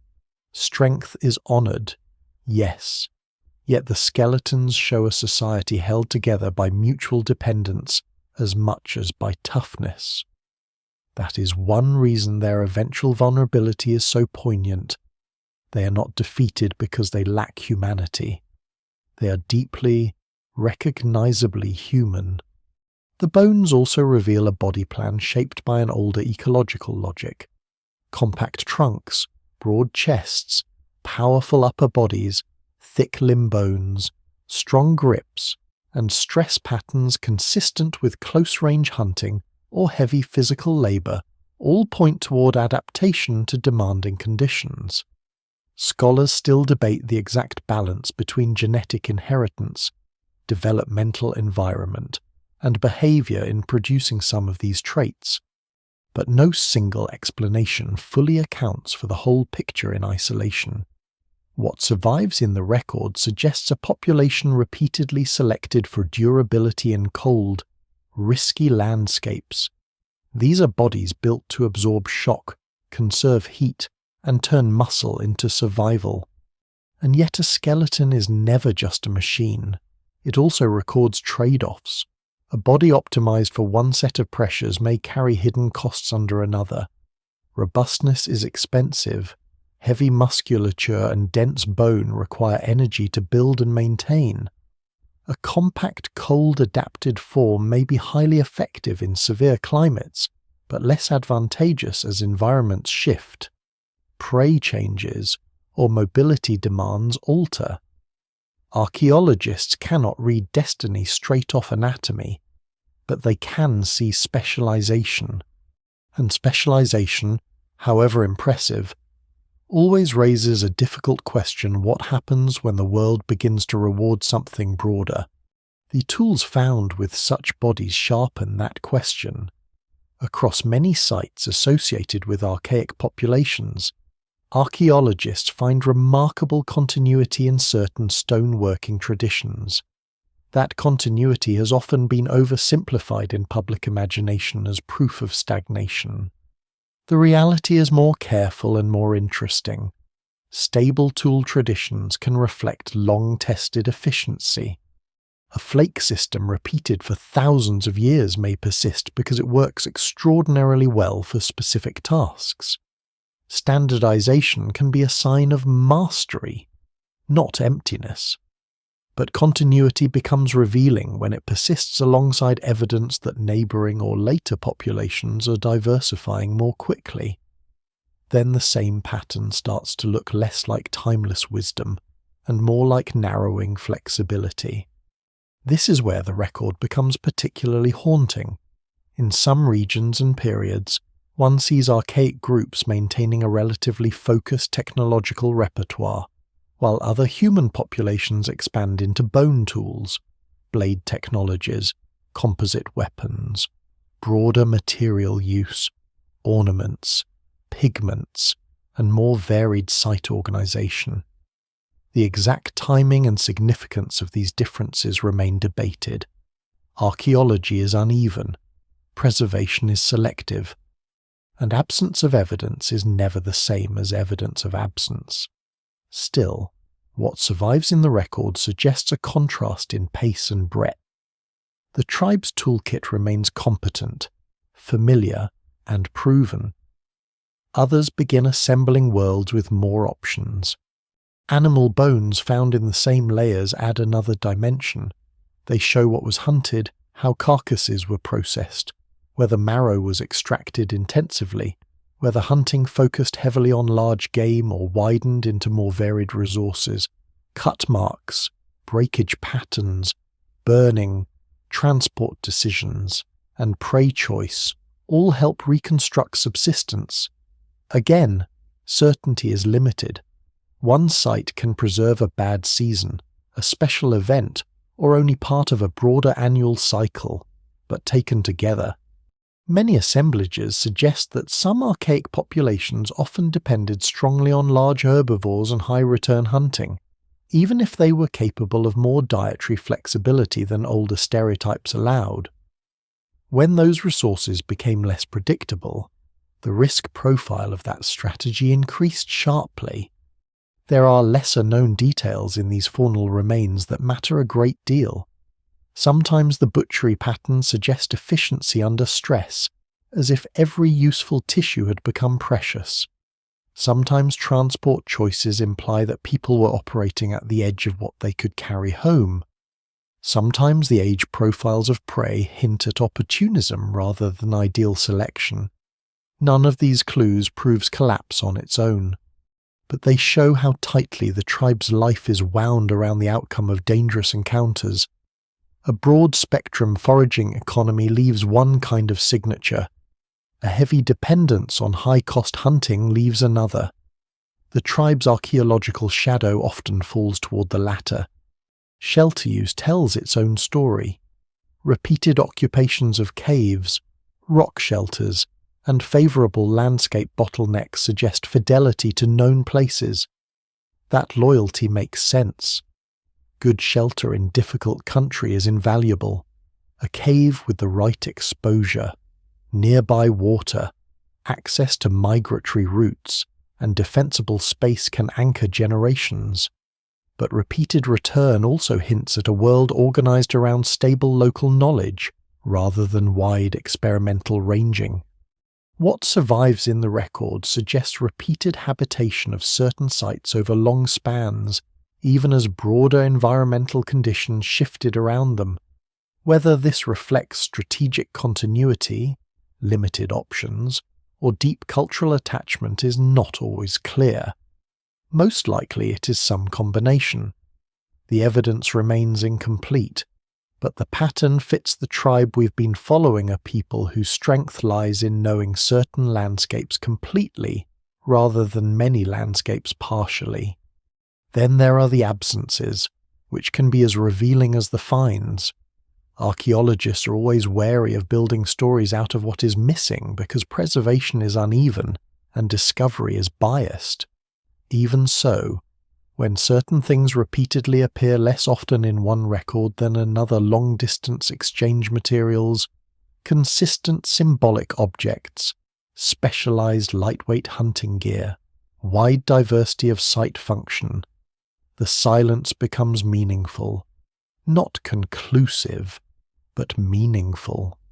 The tribe seems to leave behind fewer signs of a world stretched outward. Its archaeology feels denser, nearer, more local. Fire, stone, bone, shelter, body, the essentials, the proven set. Teeth provide still another intimate record, microscopic wear, chemical signatures, developmental stress markers, and damage patterns speak about diet, childhood hardship, and daily use. In some archaic populations, teeth were not only for eating but for gripping, pulling, and processing materials, almost as auxiliary tools.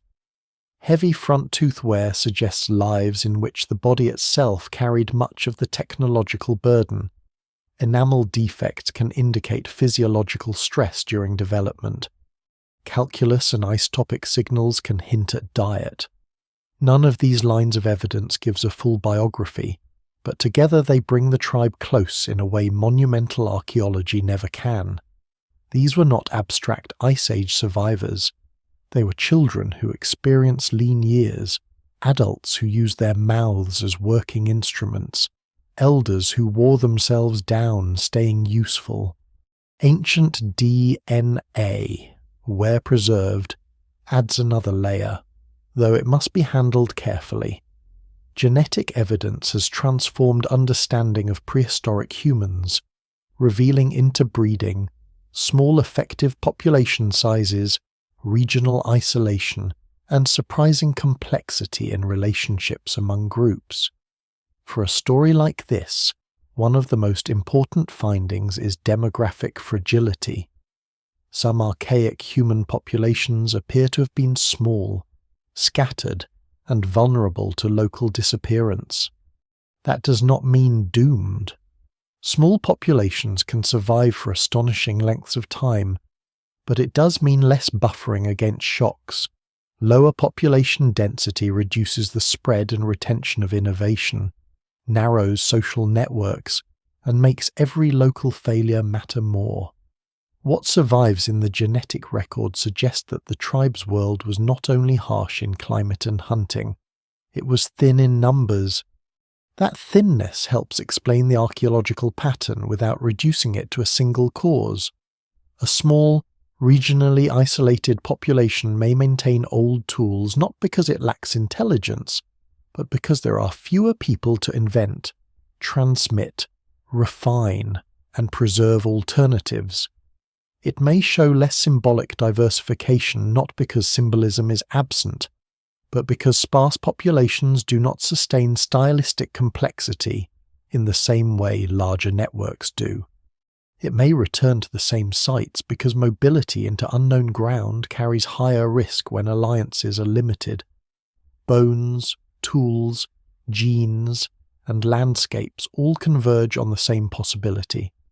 The tribe's apparent refusal may partly be culture, partly ecology, and partly demography locking together until they become hard to separate. There is also debate, and it matters to keep it visible.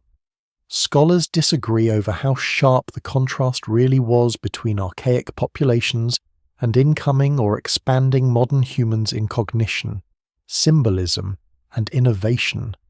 Some evidence suggests more overlap than older narratives once allowed. Neanderthals, for example, used pigments in some contexts, made adhesives, cared for one another, hunted skillfully, and may have engaged in forms of symbolic behavior. Popular myths of them as dull-witted dead ends are unsupported. The more careful interpretation is not that the tribe lacked complexity, but that its complexity may have remained more tightly focused, less scaled through broader networks, less rapidly diversified, and more exposed to environmental and demographic instability. That distinction is crucial because it changes the emotional meaning of the evidence. The bones do not reveal inferiority. They reveal commitment. They reveal a people optimized for one demanding world, carrying enormous competence inside a narrower range. The healed fractures reveal courage and care. The repeated tools reveal trust in proven systems. The favored sites reveal deep environmental memory. The genetic thinness reveals how fragile the whole structure may have been beneath its physical impressiveness. Every line of evidence points toward the same paradox: formidable individuals, vulnerable populations. In the end, archaeology does not tell us what the tribe thought when faced with alternatives. It cannot recover private doubt, pride, irritation, grief, or the exact emotional texture of refusal, but it can show the scaffolding within which those emotions would have made sense. The body under strain, the camp bound to place, the toolkit faithful to old tasks, the prey record tied to dangerous dependence.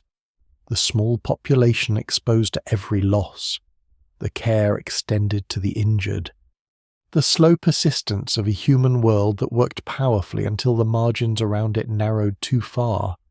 That is what the bones reveal. Not a legend of stubborn primitives, but a disciplined and intimate society built on endurance, local mastery, and deep mutual reliance. They reveal why such a people could survive for so long, why change would have been costly, and why the evidence of later difficulty does not erase earlier greatness. They also reveal, with quiet force, that by the time the tribe's vulnerability becomes visible in the record, it has already been forming for generations inside the very strengths the record preserves so well. Success is one of the most dangerous teachers in human history. Failure is obvious. It hurts, humiliates, forces adjustment, or ends the story altogether. Success is quieter and often far more persuasive. It settles into the bones of a people until it begins to feel like nature. It teaches not only that a method works, but that it deserves to work, that it reflects something permanent about the world rather than something temporary about a set of conditions.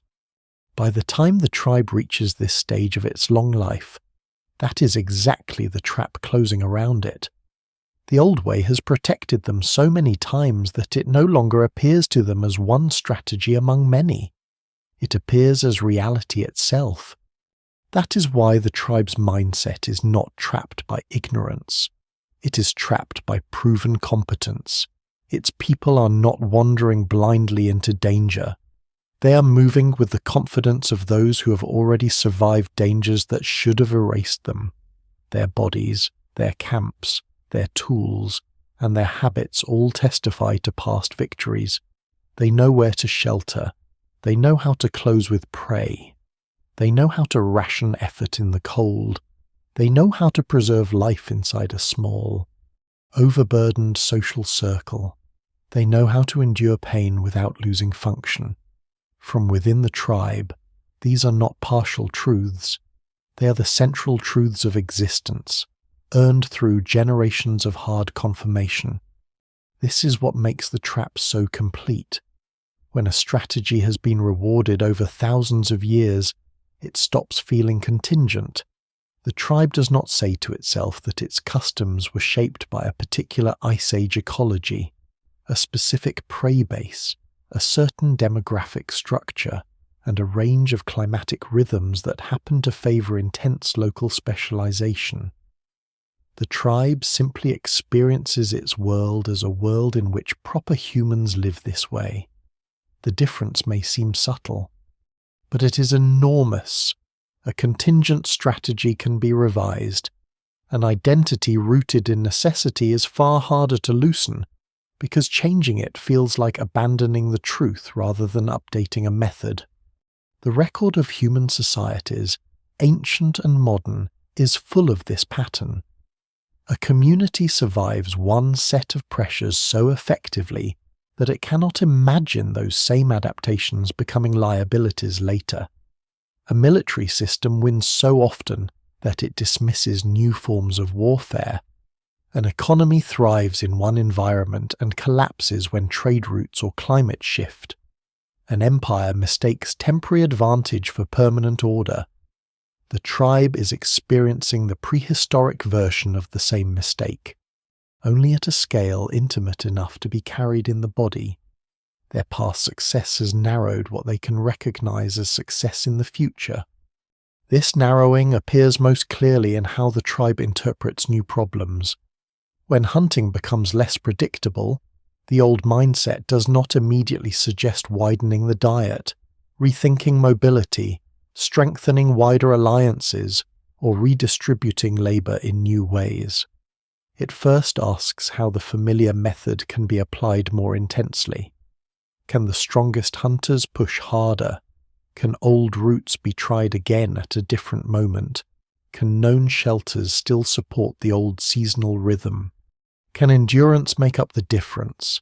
In other words, when the world begins to change, The tribe's first instinct is not transformation but reinforcement. It tries to solve a new problem with a perfected version of the old answer. This is deeply human. Under stress, people return to what once saved them. They trust their most practiced competencies because practice competencies remain emotionally convincing long after their strategic value begins to thin out. A hunter who has survived close-range encounters with massive prey is not likely to place easy faith in lighter, more indirect methods merely because conditions are worsening. An elder who remembers the old valley feeding the tribe through terrible winters is not likely to suggest abandoning it after one poor season. A parent who is kept alive by strict tradition will pass that strictness to a child not because imagination has failed, but because love takes the form of repetition. The tribe's rigidity is therefore not coldness, it is loyalty under pressure.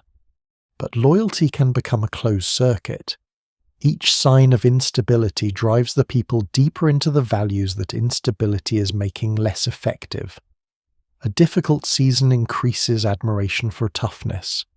A failed hunt increases reverence for those who can still perform the old dangerous feats. Injury strengthens the prestige of those who endure pain without complaint. Scarcity sharpens suspicion of experimentation, because experimentation seems like a luxury for safer times. The tribe interprets stress not as a signal to reimagine itself, but as proof that it must become more fully what it already is. This is the mindset trapped in success, the inability to distinguish between the source of one's historical strength and the reason that strength is becoming less adaptive. There is a lesser-known anthropological truth behind this. Cultural systems do not merely preserve behavior, they preserve attention. They teach people which details matter, which risks deserve fear, which forms of prestige are worth pursuing, and which anomalies can be ignored. That means a community can fail to respond to major structural change not because it sees nothing, but because it notices the wrong things first. The tribe is likely excellent at perceiving immediate danger. Weather shifts, animal movement, bodily weakness, fracture risk, signs of predator activity, tension within the hunting group. What it is less prepared to register is slow strategic drift. A slightly reduced herd return over several generations. A gradual decline in the reliability of familiar routes. The cumulative advantage of wider social networks developing elsewhere, the long-term value of flexible technology that may appear inefficient in the short term. Those patterns require a broader horizon of interpretation than the tribe's old world ever awarded, and so their confidence remains locally rational, even as it becomes globally disastrous. That distinction matters. Much later observers, looking back through the simplified language of winners and losers, often imagine that vanished peoples simply failed to adapt because they were stubborn or lesser. The deeper and more unsettling truth is that many collapses are composed of decisions that make sense inside the emotional and ecological logic of those making them. The tribe's members are not failing an intelligence test. They are inhabiting a model of reality that their ancestors had every reason to trust. This model is reinforced by memory, but memory itself becomes selective. The tribe remembers the old triumphs vividly because triumphs are retold through scars, routines, places, and prestige. What it remembers less well are the hidden conditions that made those triumphs possible. Perhaps large game was once denser. Perhaps neighbouring competition was lower. Perhaps certain valleys remained stable longer. Perhaps climatic swings, though harsh, still returned often enough to familiar patterns. Perhaps the tribe's population, while always small, was once less fragmented than it later becomes. Whatever the case, memory preserves the method more readily than the environment that once favoured the method. That asymmetry is fatal. a people can keep repeating an answer long after the question has changed. There may also be a biological and demographic dimension to the trap, though the evidence must be treated carefully. Small, isolated populations face higher risks not only because they have fewer innovators, but because they have fewer opportunities for innovation to persist and spread. Cultural traits can be lost more easily. Useful experiments can vanish with a single death or a failed season. Learning chains are brittle when the number of learners is low. What survives in the record suggests that some archaic populations likely lived under exactly these conditions. If so, then the tribe's attachment to successful tradition is not only emotional, it is structurally reinforced by the fragility of its own transmission system. The old method remains dominant in part because there are not enough stable social pathways through which alternatives could mature. There is another irony here. The tribe may actually be adapting all the while, just not in the direction that would ultimately save it. It may become even better at squeezing survival from a shrinking ecological niche. It may become even more disciplined in its old hunting methods. It may refine the use of familiar shelters, time movements more precisely, and allocate labor more efficiently within the ancestral frame. This is a real kind of adaptation, but it is adaptation by compression rather than expansion. It makes the tribe more exact inside a world that is becoming less compatible with exactness. They are honing a blade for a task the world is slowly replacing. From inside the tribe, however, this looks like wisdom under pressure. The strong still command respect because they still produce the most visible results. The old roots are still favoured because they still sometimes deliver. The ancient forms of cooperation still feel morally superior because they are dense, immediate, and proven in the hardest moments. A broader, looser, more flexible style of life visible in neighbouring groups may continue to look compromised by comparison less noble, less disciplined, less serious, less worthy of ancestors.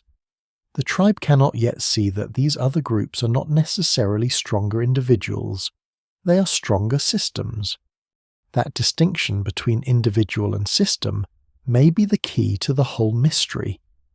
The tribe excels at producing formidable individuals shaped for high-risk direct survival. Other human groups are increasingly building formidable systems shaped for resilience across wider uncertainty. The tribe's mindset, trained by old success, keeps searching for salvation in better individuals, stronger hunters, tougher children, more reliable memory, deeper loyalty. But the problem emerging around them is no longer primarily an individual problem. It is systemic. It concerns network size, flexibility, demographic buffering, technological breadth, and ecological range. Those are precisely the domains in which the old law of strength has the least room to operate. This is why scholars often caution against simple narratives of superiority when discussing prehistoric replacement or disappearance. The tribe's tragedy is not that it lacked courage, intelligence, or social feeling. It is that these gifts were organized within a narrower adaptive frame. No single explanation fully accounts for why such populations declined while others spread. Climate instability, competition, assimilation through interbreeding, disease, low population density, technological difference, and cultural breadth may all have contributed in varying combinations. But within the tribe's inner life, the decline feels like something more intimate and more painful, the dawning irrelevance of deeply honourable virtues. Imagine the emotional structure of that realization, if it came at all. A young hunter notices that the old men still command respect, yet the returns are worse. A parent sees a child being trained into excellence at tasks that now feed the group less reliably. An elder senses that the familiar valley is emptier. but cannot admit that its emptiness makes ancestral confidence less useful. No one needs to articulate a theory of decline for unease to spread. A society can feel the mismatch before it can name it. The tribe may begin to live under a low, constant pressure of justified effort yielding shrinking certainty. That is what it means to be trapped in success. Every instinct still points toward the old greatness, but the world is no longer arranged to reward it in the same way. And yet the tribe does not collapse here. Not yet. That, too, is part of the trap. It remains viable long enough to keep believing. It survives through skill, care, and endurance long after a weaker people would have disappeared. The old methods continue to work often enough to preserve faith, and each success delays the recognition that the structure around those successes is thinning. This is why long declines are so hard to interrupt.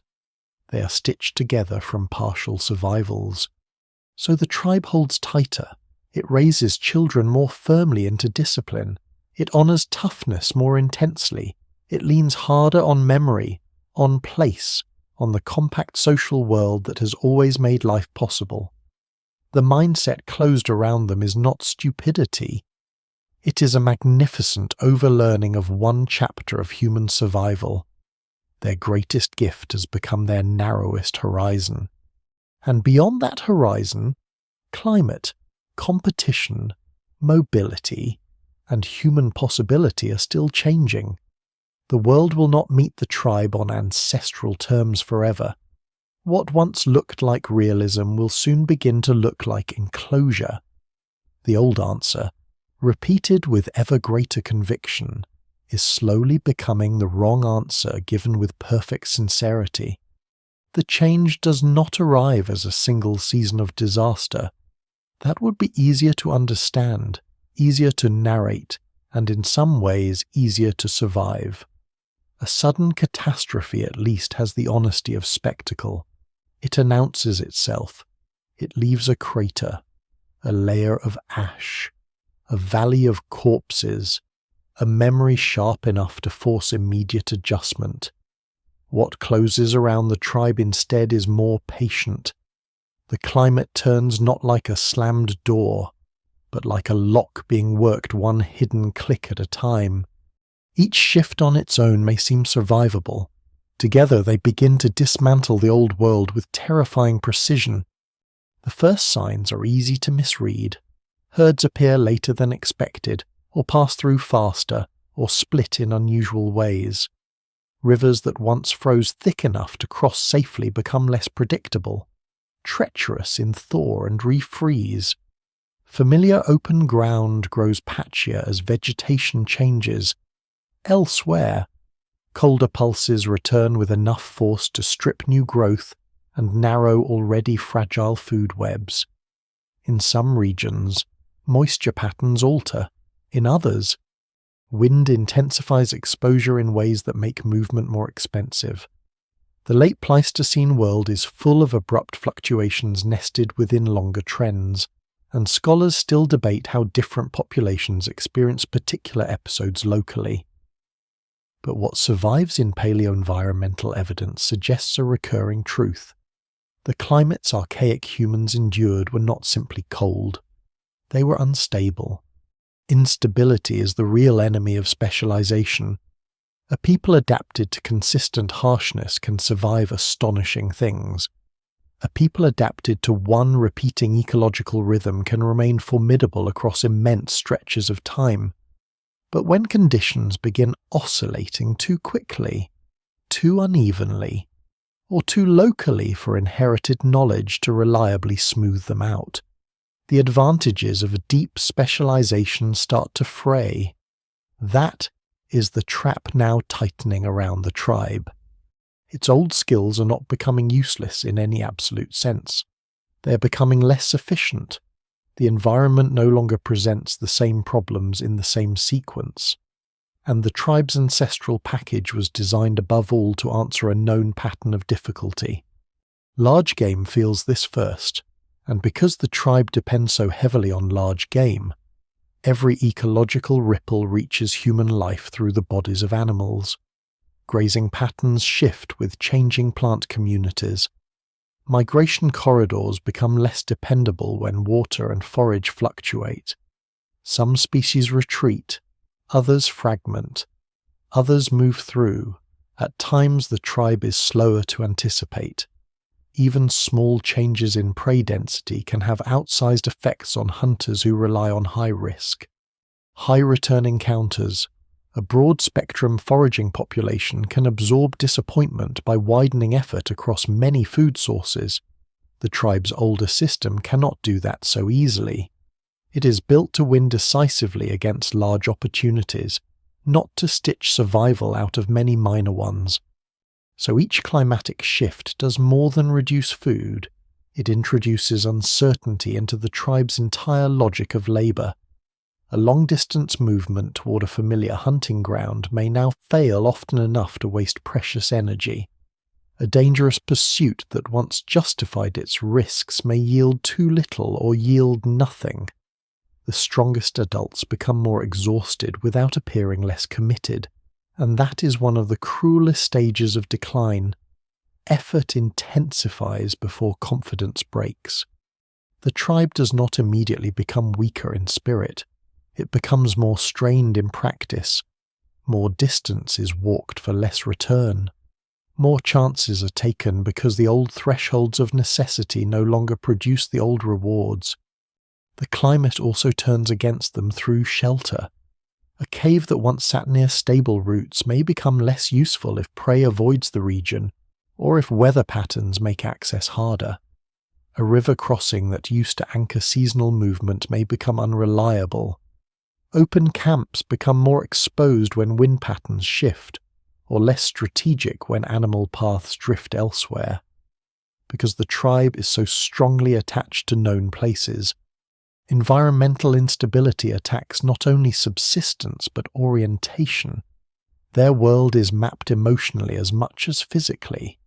When familiar sites become less dependable, the loss is deeper than logistical inconvenience. It is the erosion of trust in the land itself. Children feel that erosion without understanding it.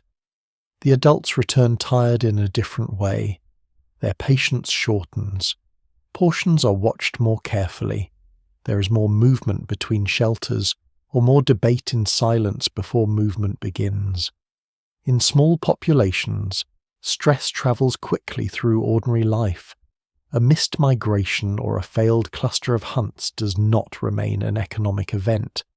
It becomes tension inside the shelter, weakness in the body, less margin for care, sharper hierarchy around decision-making, and a heavier burden on those whose labor is already taken for granted. Climate pressure is never just weather. It reorganizes intimacy. This is where the tribe's rigidity becomes especially dangerous.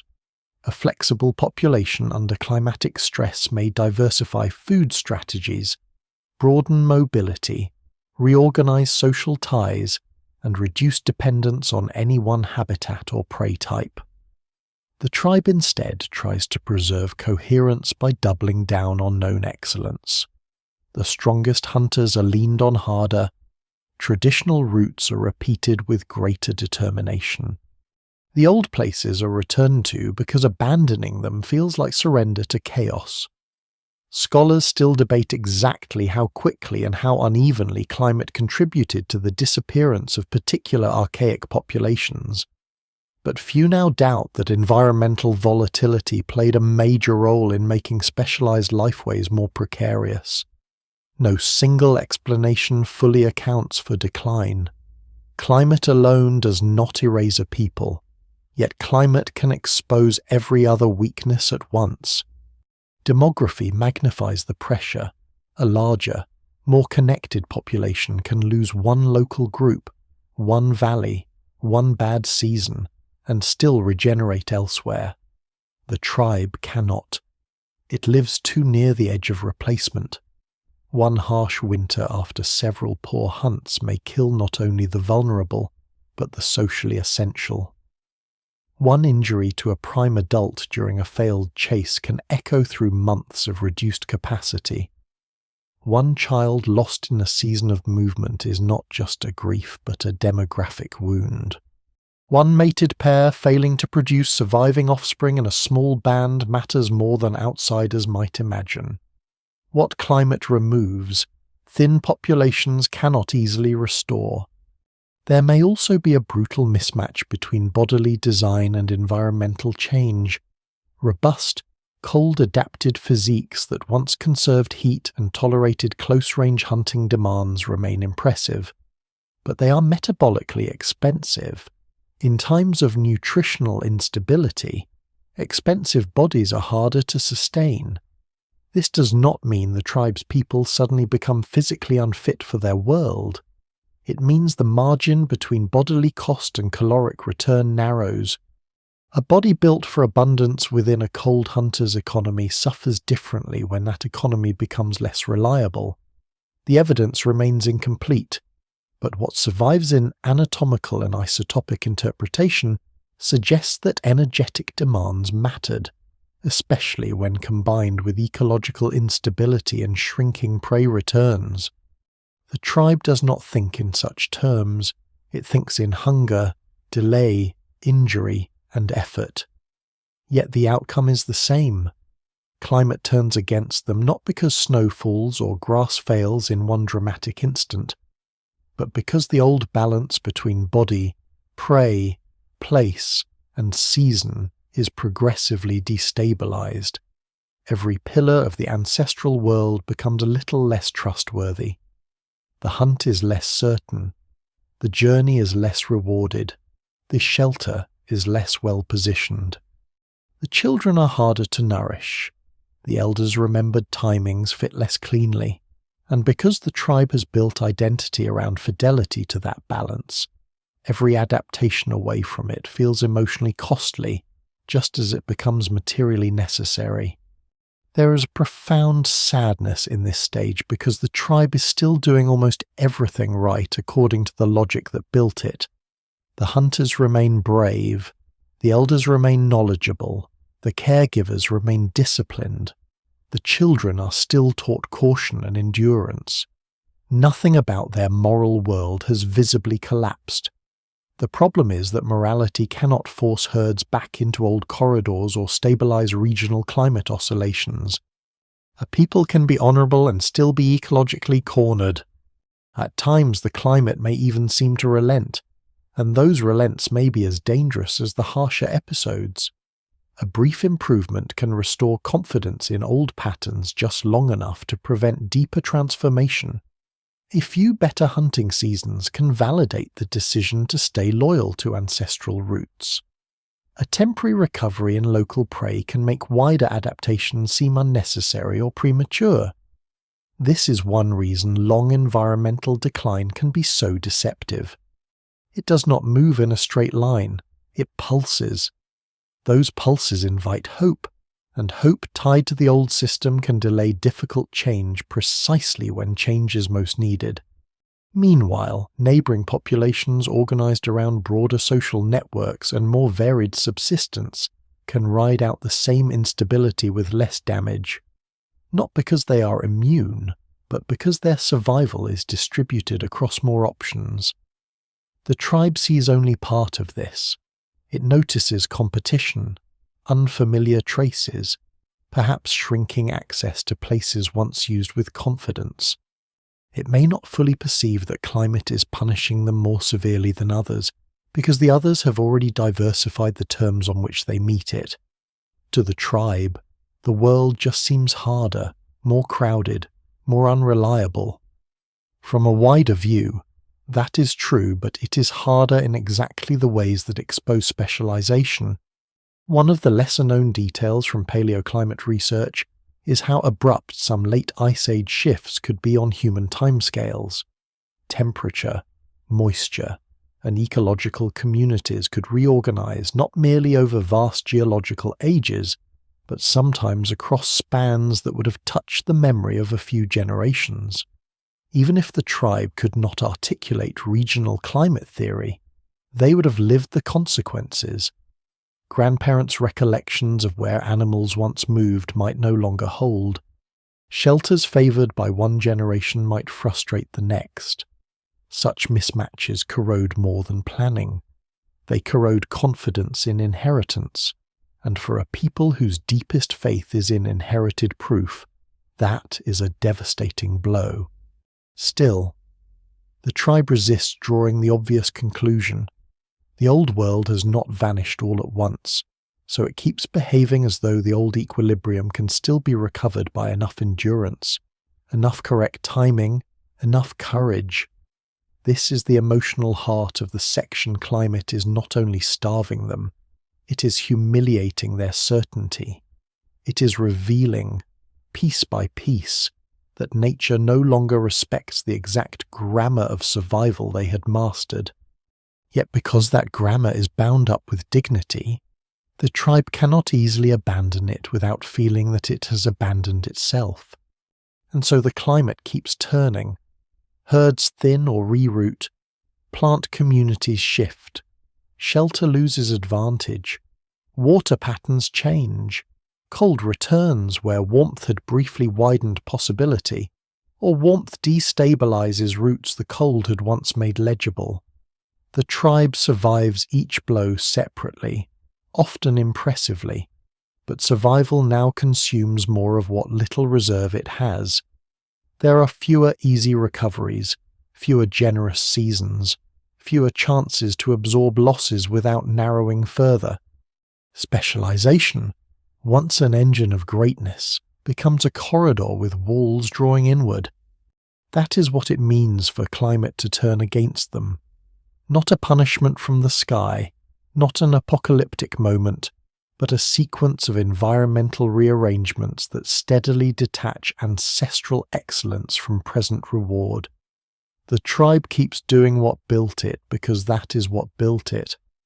The land, however, is no longer offering the same bargain, and in that widening gap between inherited confidence and ecological reality, the old law of strength begins to meet its limit. By the time the tribe begins meeting other human populations more directly, the landscape is already under pressure, and that pressure changes the meaning of every encounter. In easier times, neighbouring groups can avoid one another, overlap lightly, or absorb difference without immediate consequence. But when prey routes are shifting, shelter matters more than before, and every successful season depends on thinner margins. Contact becomes heavier. A valley is no longer just a valley. It is a corridor, an ambush point, a water source, a remembered refuge, a claim without language but not without force. A herd crossing is no longer merely an opportunity. It is the difference between a winter of strained endurance and a winter that breaks someone the tribe cannot afford to lose.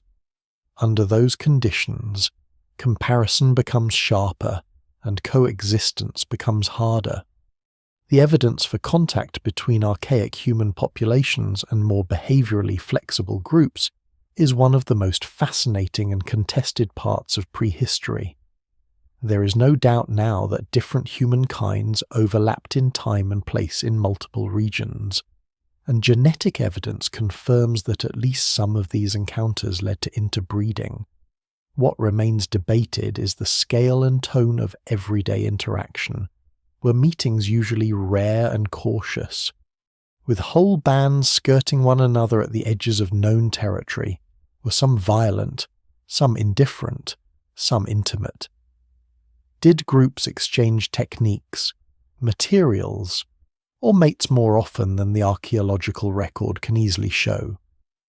Scholars still debate these questions, and the evidence remains incomplete. But what survives strongly suggests that the tribe did not disappear in solitude. It lived in a world increasingly shared. Shared worlds produce comparison even before they produce conflict. A footprint at a riverbank shows a different gait, a different body perhaps, or simply a different pattern of movement. A butchered carcass leaves behind choices unlike the tribe's own. A shelter carries traces of use that imply another rhythm of occupancy, another relation to place, another level of planning. Perhaps a stone type appears far from its source, hinting at exchange networks the tribe does not possess. Perhaps pigments or ornaments appear in contexts where the tribe would have seen little direct practical value. Each sign is a quiet challenge. Another way of being human is not only possible, it is already here.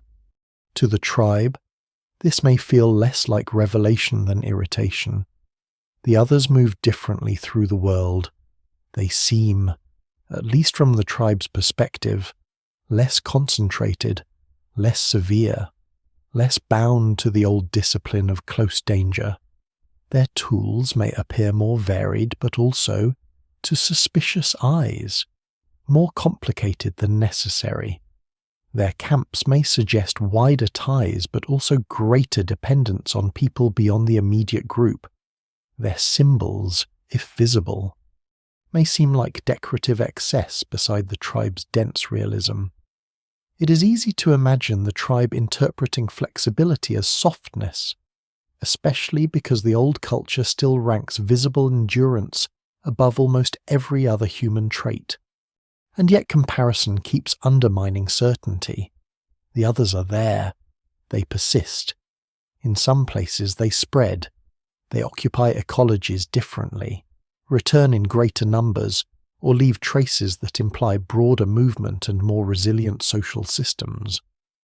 The tribe cannot ignore that forever. It may continue to regard them with contempt, but contempt becomes difficult to sustain when the despised keep surviving across a changing world. This is where contact likely becomes tense in the most basic ecological sense. More groups on the landscape mean more competition for prey, stone, water, shelter, and timing. Even without open violence, overlap can be costly. A herd driven one way by another band is a herd no longer available along the tribe's preferred route. A cave occupied at the wrong moment forces movement into riskier ground. A prize stone source used more intensively by outsiders may raise the energetic cost of replenishing tools. In sparse, unstable environments, small disruptions carry large consequences.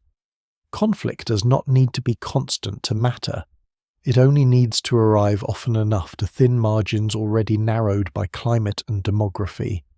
Violence, when it occurs, is difficult to prove conclusively in many prehistoric cases, but it should never be romanticized.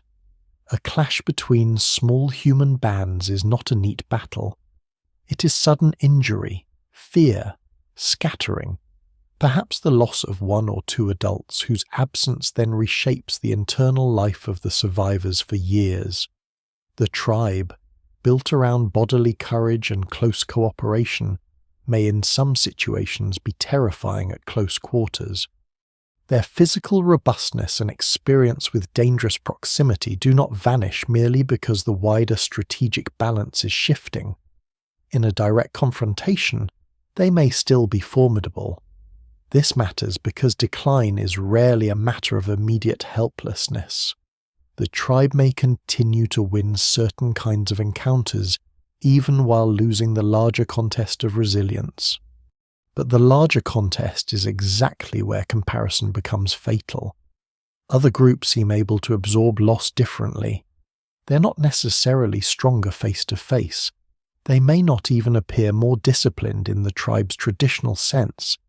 Yet they recover, reappear, redistribute.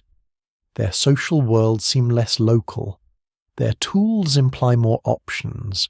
Their diets may stretch wider under stress. Their identities may travel farther through symbols and networks. What the tribe experiences as direct strength, the others may increasingly replace with systemic strength, and in the long run, systemic strength is harder to corner. Interbreeding complicates the picture further, and it is one of the most important reasons simplistic narratives of total replacement no longer hold. The tribe and its neighbours are not always sealed enemies. In at least some places, contact becomes intimate enough to leave a biological legacy. Ancient DNA has made that impossible to deny. But interbreeding does not necessarily mean social equality, mutual flourishing, or the smooth blending of worlds. It may occur at the edges of stress, amid asymmetrical numbers, shifting alliances, uneven prestige, and communities already under demographic strain. The presence of gene flow tells us that the boundary between groups was permeable. It does not tell us that the tribe's way of life remained secure. In fact, comparison may become even more corrosive when boundaries blur. Once the tribe knows, however dimly, that some of its members can join, mate with, or move among other populations, identity becomes harder to defend through isolation alone. The old law of strength now faces not only external rivals but internal temptation. A younger generation, noticing that other groups survive differently, may no longer experience ancestral exclusivity with the same certainty as elders do. The evidence remains incomplete, and archaeology cannot recover the emotional texture of such moments. But in human societies generally, sustained contact rarely leaves identity untouched. It forces decisions about imitation, resistance, mixture, and belonging. For a tribe that has defined itself by fidelity to a hard inherited order, those decisions are destabilizing. The tribe's elders are likely to interpret this destabilization as moral decline. That is the pattern seen again and again across human history. When old systems lose their monopoly on success, their guardians often diagnose the problem not as structural change but as weakened character. Young hunters are less serious. People are becoming careless. The old risks are no longer respected. Outsiders dilute discipline. New habits make the body soft. Such judgments feel true from within the old system because the old system still contains real virtues. The tragedy is that these virtues are now being measured against a changing environment in which their relative payoff is shrinking. Comparison does not only expose the tribe to outside competition, it persuades the tribe to misread the nature of its own crisis. There are likely moments of exchange as well, and these may be among the most painful. The tribe cannot remain wholly untouched by neighboring innovations forever. A point shape may be imitated, a processing technique may be borrowed, a route may be learned indirectly. A decorative or symbolic act may appear in a context where it once would not have. Yet if such borrowing occurs without the broader social frame that made it powerful elsewhere, its impact may remain limited. A technology is not only an object, it belongs to a network of teaching, cooperation, and expectation. A wider social strategy cannot simply be copied one artifact at a time. This may be one reason why archaeological records sometimes show partial overlap without complete convergence. The tribe may adopt fragments of outside adaptation, while remaining too culturally and demographically narrow to reorganize around them. Contact also intensifies time pressure.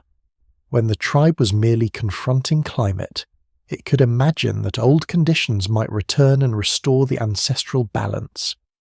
Once other human groups are visibly exploiting the shifting world more effectively, that hope becomes harder to sustain. The tribe is no longer only waiting for nature to become familiar again. It is watching humans make use of unfamiliarity itself. That is a much more frightening kind of comparison. It implies that the future may belong not to those who best preserve the old world, but to those who can live without it. And still, scholars debate how much direct competition actually mattered. Some argue climate and demography did most of the work, with incoming populations only tipping a system already weakened. Others place greater emphasis on resource competition, technological breadth, or differing social networks. Some stress assimilation through interbreeding as part of the story rather than total disappearance through conflict. No single explanation fully accounts for the evidence, and different regions likely saw different combinations of pressure. That uncertainty matters. The tribe's end is not reducible to one villain, not climate alone, not outsiders alone, not internal rigidity alone. The deeper truth is that several pressures align until the old way of life can no longer regenerate itself fast enough. What comparison contributes is clarity. Contact with other groups turns abstract vulnerability into visible contrast. The tribe can no longer imagine that all proper humans live as it does. It can no longer fully mistake ancestral specialization for universal realism. The evidence of alternatives stands too close. Other people carry their own children through the same unstable world and somehow retain more options. Other hunters return with different tools and different rhythms. Other bands disappear from one place only to be found elsewhere. The tribe is compelled to recognize that strength may have another form, one not carried mainly in the chest, shoulder, and scarred limb of the individual, but in the breadth of a social world. That recognition does not save them. It may even wound them more deeply because it arrives too late. A people built over immense stretches of time around intimate embodied certainty cannot reorganize itself overnight into a wider, more modular system. By the time comparison becomes undeniable, climate has already narrowed their margins. Demography has already thinned their resilience. An inherited prestige has already trained them to distrust precisely the traits now proving most useful around them. Contact, conflict, and comparison do not create the trap, but they illuminate it with terrible precision. So the tribe moves through a shared world growing more crowded, more competitive, and more visibly diverse in human possibility. It remains brave, it remains skilled, it remains, in the old direct sense, hard to dismiss. But bravery no longer guarantees recovery. Skill no longer guarantees resilience. The landscape is now full of other answers to the problem of survival, and some of those answers are spreading while the tribe's own answer grows narrower under pressure. That is the cruel arithmetic of this phase. The tribe is not defeated because it became less human. It is defeated because humanity itself has become more various than its ancestral law can comfortably contain. Once the tribe's decline becomes visible in the archaeological shadow it leaves behind, later minds want a clean explanation. They want a single fatal flaw, one decisive inferiority, one cause that can be named and filed away. It is an old habit of the living to simplify the dead, but the deeper one looks, the less satisfying that becomes. The tribe did not approach its end as a cartoon of stubbornness. It approached it through overlapping pressures that each make sense on their own and become devastating only when they converge. This is why the theories of a human dead end remain so contested, not because nothing can be known, but because too many things can be known at once, and none of them is enough by itself. The oldest explanation is the simplest and, in its crudest form, the least useful. They were outcompeted because they were less capable. That version still lingers in popular imagination, especially wherever vanished archaic humans are reduced to evolutionary losers standing in the path of a superior species. Mainstream research no longer supports such a blunt hierarchy. What survives in the record suggests that robust archaic populations were highly capable humans with complex social lives. Skilled hunting behavior, care for injured group members, deep environmental knowledge, and at least some forms of symbolic or semi-symbolic behavior in certain contexts. They survive for immense spans of time in conditions that would have crushed many later societies. If they failed, they did not fail because they lacked humanity. They failed, if that is the right word, because capability is not the same thing as resilience across changing systems. One major theory centers on demography. This may sound dry compared with stories of dramatic battles or intellectual inferiority, but it is often the most powerful explanation in deep prehistory. Small populations live closer to disappearance than large ones, even when their members are individually formidable.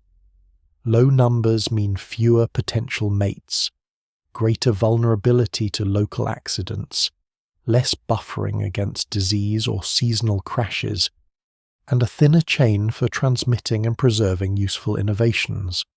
A population can remain stable for long periods at low density, but once environmental stress increases or competitors arrive, thinness becomes dangerous. Ancient DNA has made this impossible to ignore.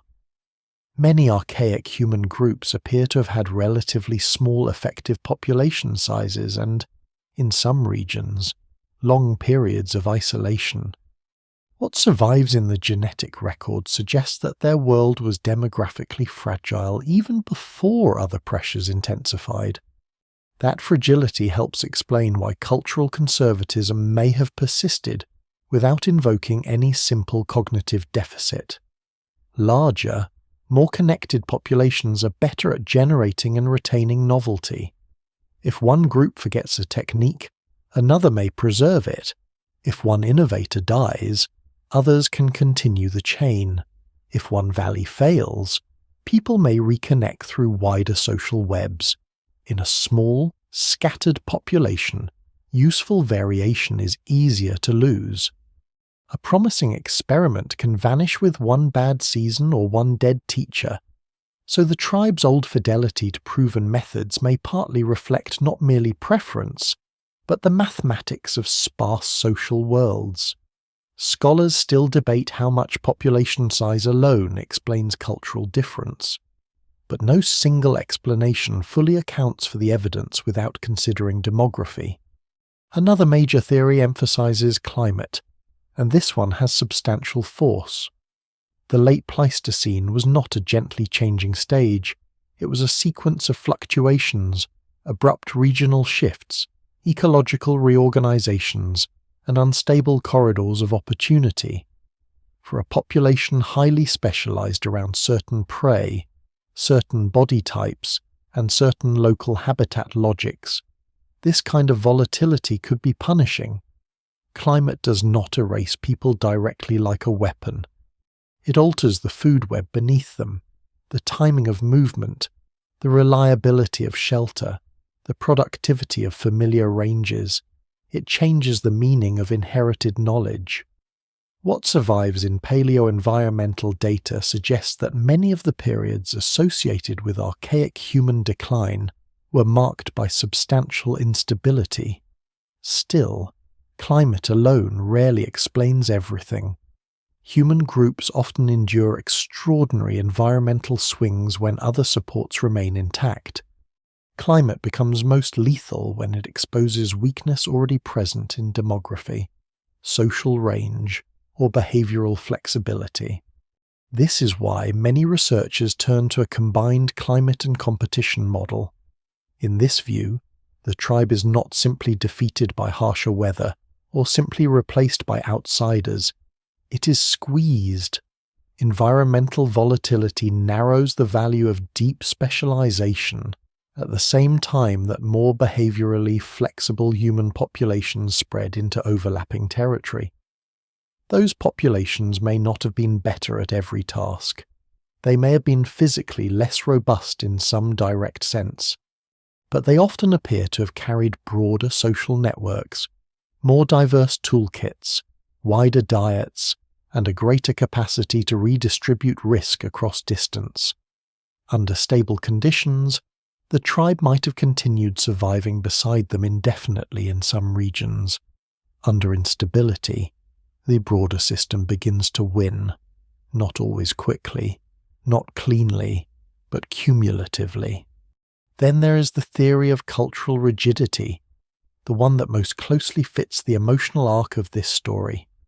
This explanation argues that archaic populations were not necessarily incapable of innovation, but that their social systems were organized in ways that made broader adaptation slower, narrower, or harder to sustain.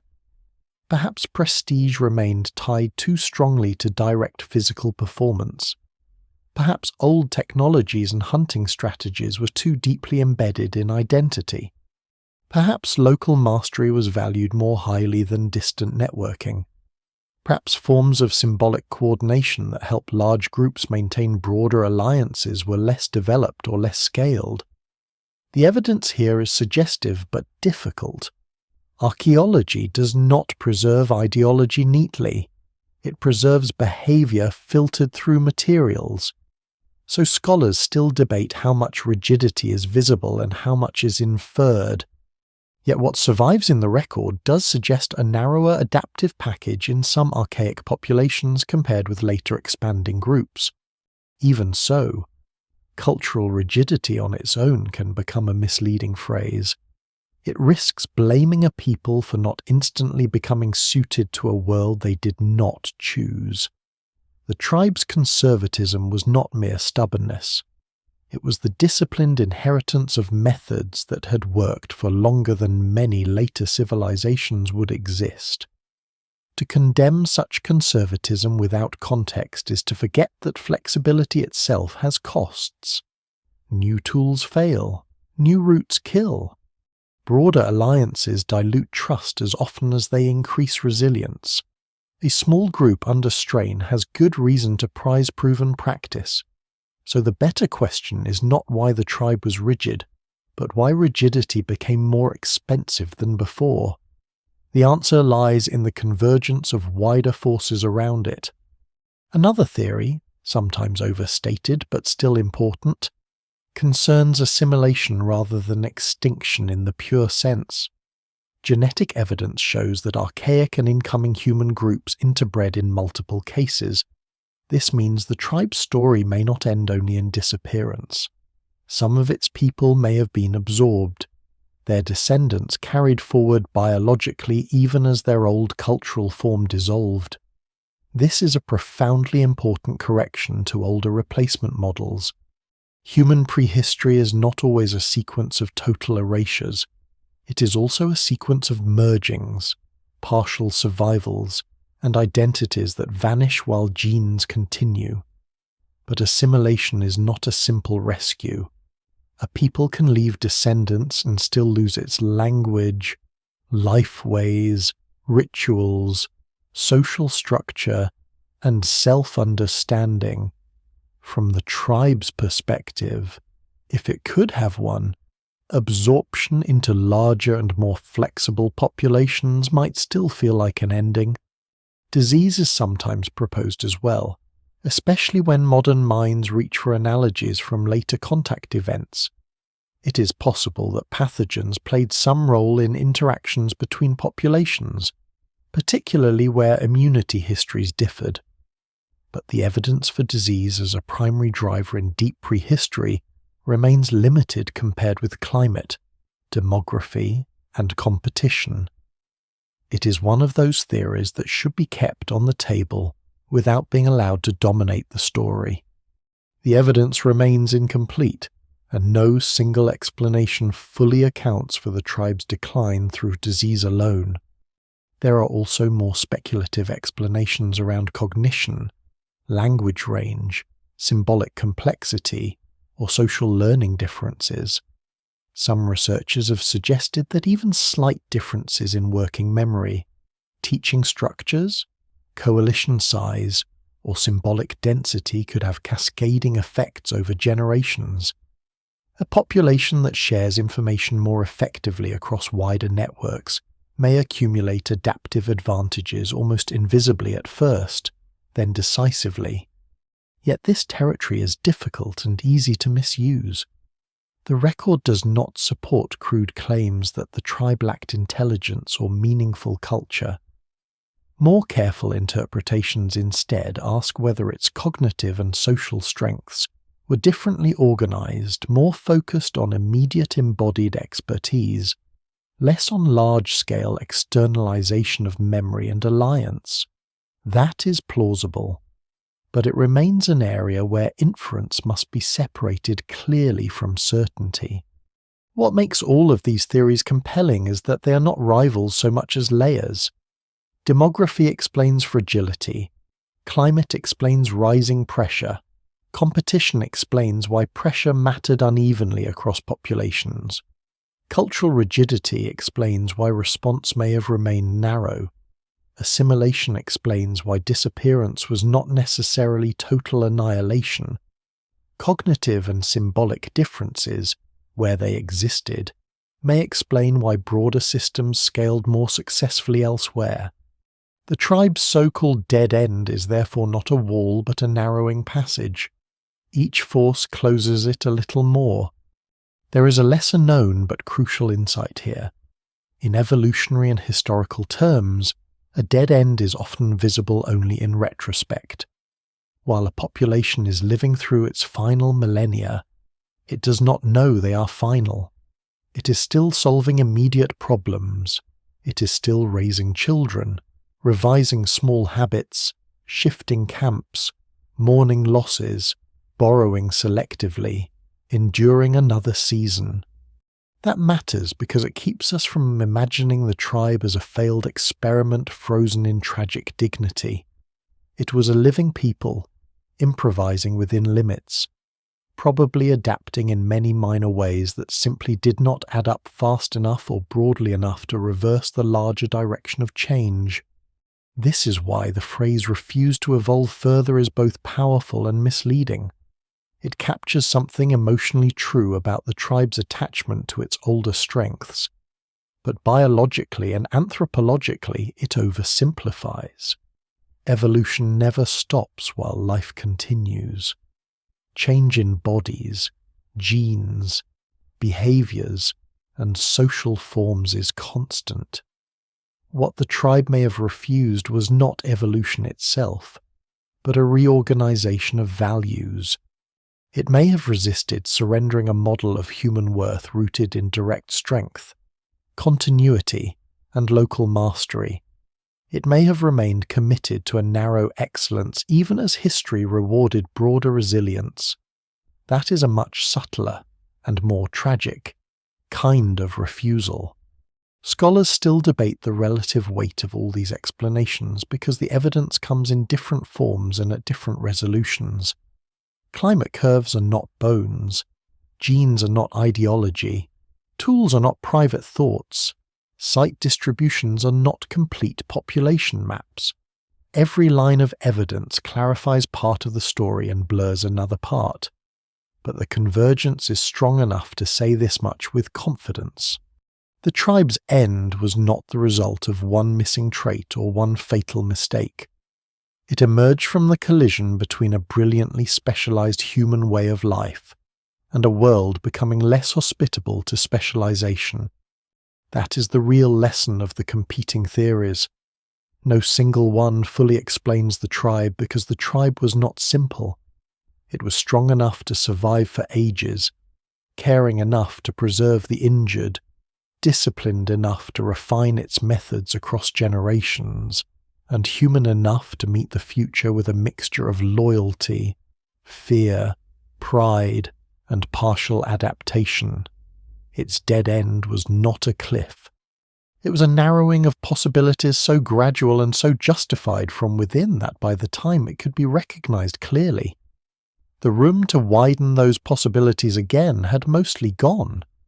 The tribe did not walk blindly into oblivion. It was pressed there by climate, by numbers, by comparison, by its own inherited prestige system, and by the brutal fact that yesterday's greatest truths can become tomorrow's tightest cage. If later ages still argue over which of those mattered most, that is not a sign of ignorance. It is a sign that the tribe stood at one of those rare points in human history where several forms of pressure align so precisely that the difference between cause and condition begins to dissolve. In the imagination, collapse always arrives with noise. We picture the final hunt gone wrong, the last child crying in an empty cave, the sudden storm that erases a people in one merciless sweep. But most human collapses do not grant that kind of ending. They thin, they fray. They continue long after the future is quietly withdrawn from them. The tribe's decline belongs to that slower and more painful category. Not a single catastrophe, but attrition. Not a clean defeat, but a long reduction in options until what once felt like endurance begins to look like disappearance in slow motion. It starts with numbers, though no one in the tribe counts them the way a later society would. A band that once gathered at a familiar shelter arrives smaller this season. Another does not appear at all. A known face is missing from a route where it should have reappeared. A child dies who would once have been absorbed into the group's future without much thought, and now the loss seems to hang heavier because every child feels rarer. A skilled adult survives an injury but never regains full usefulness, and the burden settles across everyone else in ways that do not fade. Small populations experience decline not as abstraction, but as the growing visibility of each absence. What makes this stage so cruel is that the tribe still functions. Fires are still lit. Tools are still shaped. The old hunting forms still produce success, often enough to keep belief alive. The elders still remember. The children still imitate. There is no universally acknowledged moment when the tribe says to itself that the old world is gone. Instead, there is a widening interval between effort and return. More movement produces less certainty. More danger produces less reward. More loyalty is asked of bodies that are already receiving less from the land. Collapse, in this sense, is not first a material event. It is the wearing down of confidence through repetition. The tribe responds in the only way it truly knows how it concentrates. It leans harder into discipline, into known roots, into the authority of those who still embody ancestral competence. This is one of the paradoxes of long decline. Systems under pressure often become more themselves, not less. The hunters most capable of the old dangerous excellence carry even greater prestige because the tribe cannot afford symbolic confusion on top of ecological uncertainty. Elders' memory becomes more authoritative because the present is becoming less trustworthy. Rules around movement, cooperation, and acceptable risk likely tighten. Whether formally or through mood, the world is narrowing, so the tribe narrows with it.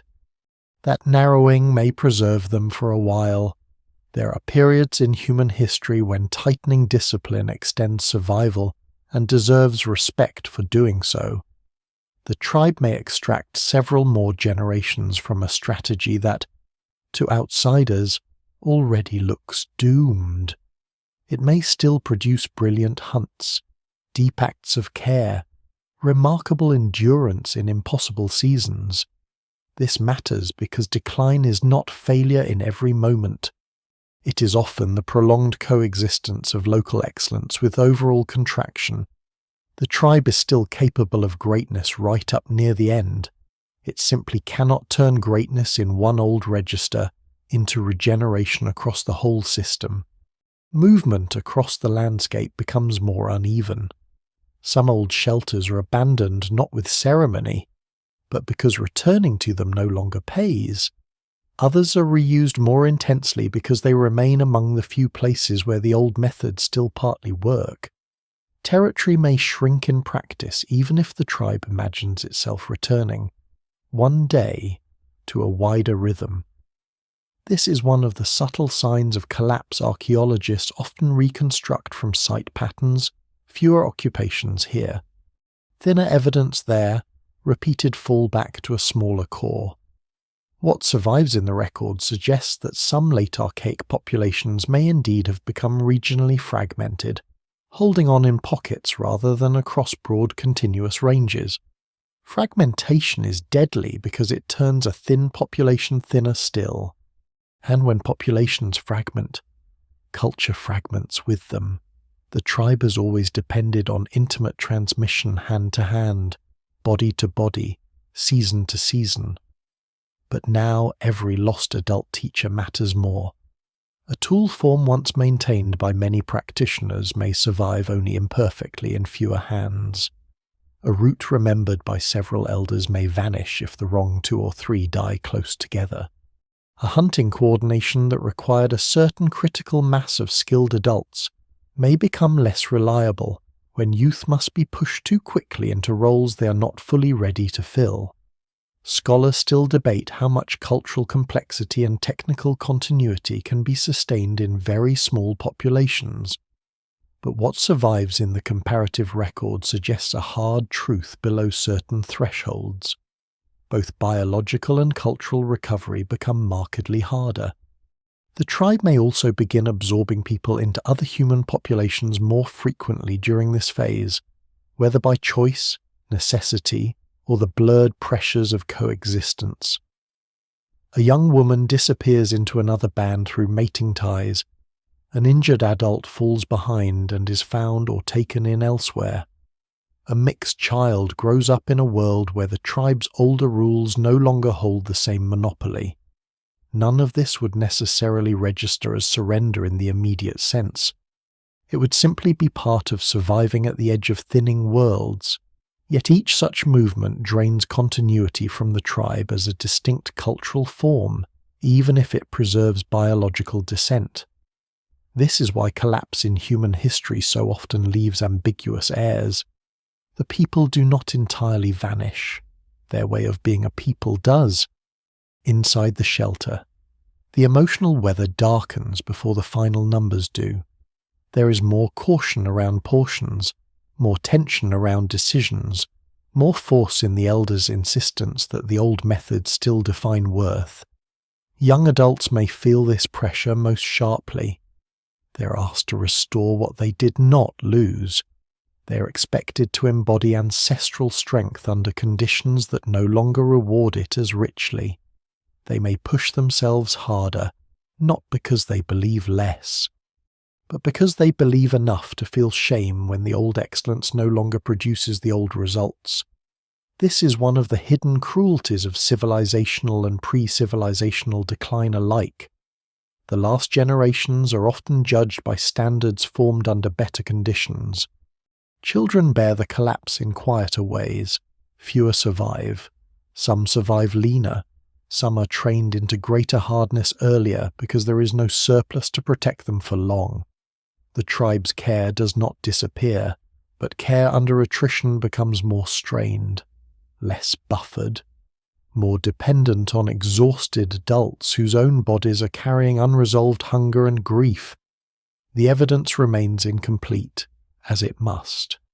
But developmental stress visible in skeletal remains from difficult prehistoric contexts reminds us that collapse imprints itself not only in final abandonment, but in bodies formed under chronic uncertainty. The slow collapse of the tribe is written into growth as much as into death. The old prestige system, once the tribe's center of order, now becomes part of the drag against recovery. Visible physical prowess still commands admiration, yet the group increasingly needs traits that are harder to honor within the ancestral frame: flexibility, wider social negotiation, tolerance for mixed methods, willingness to leave sacred familiarity behind. The people who carry those possibilities may not look like the tribe's traditional ideal. They may seem less serious, less tested, less worthy. If they borrow from outsiders, they may look compromised. If they advocate broader movement, they may look disloyal. If they prioritize children's survival through less prestigious food strategies, they may seem to lower the tribe's standard. In this way, the social order that once concentrated excellence now filters against the adaptations most needed for renewal. That does not mean no adaptation happens. It almost certainly does. The tribe likely alters routes, borrows selectively, changes timing, narrows or widens prey choices at the margins, reshapes labor under pressure. Real people do not remain theatrically static while dying out. The tragedy is subtler. Their adaptations do not add up fast enough or broadly enough to reverse the larger contraction. They become better at surviving smaller lives. They do not become good enough at rebuilding larger futures. The landscape, meanwhile, grows quieter in the places that once held them. A cave darkened by centuries of fire sees longer gaps between occupations. A favoured crossing preserves fewer footprints. Broken bones and stone flakes, once dense enough to imply a recurring world, become thinner and more sporadic in the layers. Archaeology can be deceptive here, and absence must always be handled carefully. Yet over broad spans, one can often feel the fading, a population no longer renewing its presence with the same force. The tribe's collapse is not the smashing of a structure, it is the failure of return. This is also the stage where myth begins, though no myths survive from the tribe itself. Later human beings have a habit of feeling haunted by vanished populations, precisely because their endings are so incomplete. There is no final monument, no last testimony, no clear closing sentence. Just fewer traces, then none that can confidently be assigned to the old way of life. The imagination fills that silence with noble last stands or pathetic final remnants. Reality is harsher and more ordinary. The tribe likely experiences no single last day. One group dissolves into neighbours, another dies in a difficult winter, another shrinks below reproductive stability, another abandons a traditional range and never fully reconstitutes its old identity elsewhere. The end comes as a series of local endings mistaken, at first, for survivable setbacks. By now, even the elders may sense something irreversible, though they would not frame it in later historical language. The remembered world returns only in fragments. The old roots still exist on the land, but not in the same abundance of life. Children still learn the old lessons, but they inherit thinner proof that those lessons will carry them as far. The strongest adults are still admired, yet admiration has begun to feel like mourning in advance. No single explanation fully accounts for this emotional reality, but what survives in the pattern of slow disappearance strongly suggests a people living through the exhaustion of a once powerful fit between culture and world. And still they continue. That is perhaps the most important thing to understand. The slow collapse of the tribe is not a shameful unravelling. It is a prolonged act of persistence under conditions increasingly hostile to the form that persistence has taken. The people do not become ridiculous because the future no longer favours them. They become tragic in the oldest sense, still carrying real greatness after greatness has ceased to be enough. Eventually the numbers fall below what memory, care, and reproduction can repair. The tribe may still exist biologically in the children born into neighbouring groups, in the genes carried forward, in the habits half remembered and absorbed elsewhere. But as a distinct people defined by its old law of strength, local mastery, and frozen continuity, it begins to fail all at once in many small places. A band does not return. A shelter goes cold. A tool tradition stutters and stops. A valley keeps its wind and its stone, but not the bodies that once knew exactly how to live there. That is the slow collapse, not a dramatic extinction, but a long surrender forced not by cowardice, but by attrition. The tribe is ground down by climate, by thin numbers, by competition, by the cost of maintaining expensive bodies and expensive traditions in a world that has become less willing to reward either. What remains admirable remains real until almost the end. What disappears is the possibility of passing that admired form of life on intact. After the people are gone, The landscape keeps their shape for a while, not in any way the tribe would have intended, and not in a way that would comfort those who once lived there.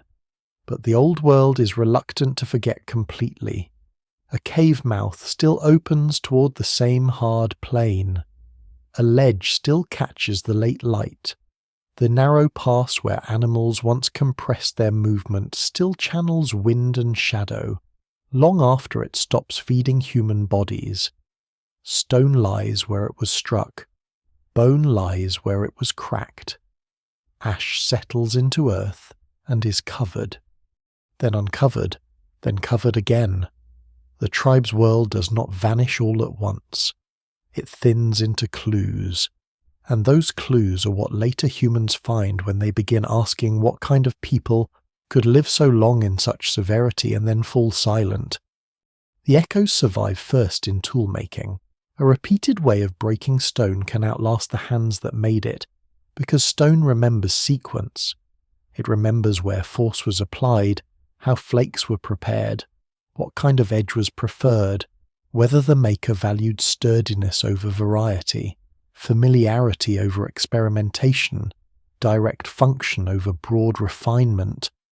Archaeologists are careful not to turn every technical pattern into a psychological portrait, but across enough sites.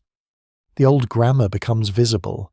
The tribe favoured methods that were efficient, durable, and deeply practiced. Their tools do not speak of confusion. They speak of confidence. Even near the end, there is rarely the look of a people that has forgotten how to survive. There is the look of a people repeating a system that once matched the world more closely than it does now. That is one reason the record is so moving. Collapse does not erase competence. In some of the tribe's final traces, the old precision is still there. A point is shaped with care. A carcass is processed with knowledge. A hearth is placed where shelter and heat can still be managed intelligently. What survives in the record suggests not chaos, but continuity under pressure. This matters because it prevents us from imagining the tribe's last generations as degraded caricatures of their ancestors. They remain themselves, often impressively so. The sorrow lies in the fact that being fully themselves is no longer enough to secure continuation. The landscape also keeps their movements in a ghostly way. Certain places recur in the archaeological record because they mattered repeatedly across generations. A rock shelter with the right exposure, a ridge near migratory paths, a valley mouth where animal and human roots intersect. These places become more than sites. They become memory anchors. Even after the tribe's presence fades, the persistence of occupation layers tells us how tightly their world was tied to a few reliable nodes. What survives in the record suggests deep environmental intimacy, not the broad net of a population ranging lightly across everything, but the close, repeated use of places known in the body. When those places later fall quiet, the silence itself feels like evidence. There may also be symbolic echoes, though this is the most uncertain ground and has to be handled with care. Archaeologists continue to debate the extent and meaning of symbolic behaviour among archaic humans. Pigments, unusual objects, possible personal ornaments, the arrangement of remains, repeated use of certain spaces, and patterns that seem to exceed pure utility all suggest that the tribe's inner life was richer than older stereotypes allowed. But the evidence is uneven, and no single explanation fully accounts for every claim. Some objects may have had practical roles later mistaken for symbolic ones.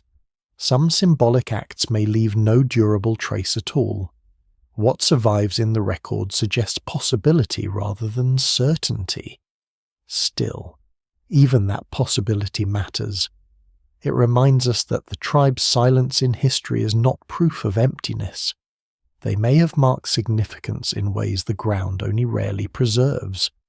The bones keep echoes too, and perhaps the most intimate ones. A healed injury is an echo of care.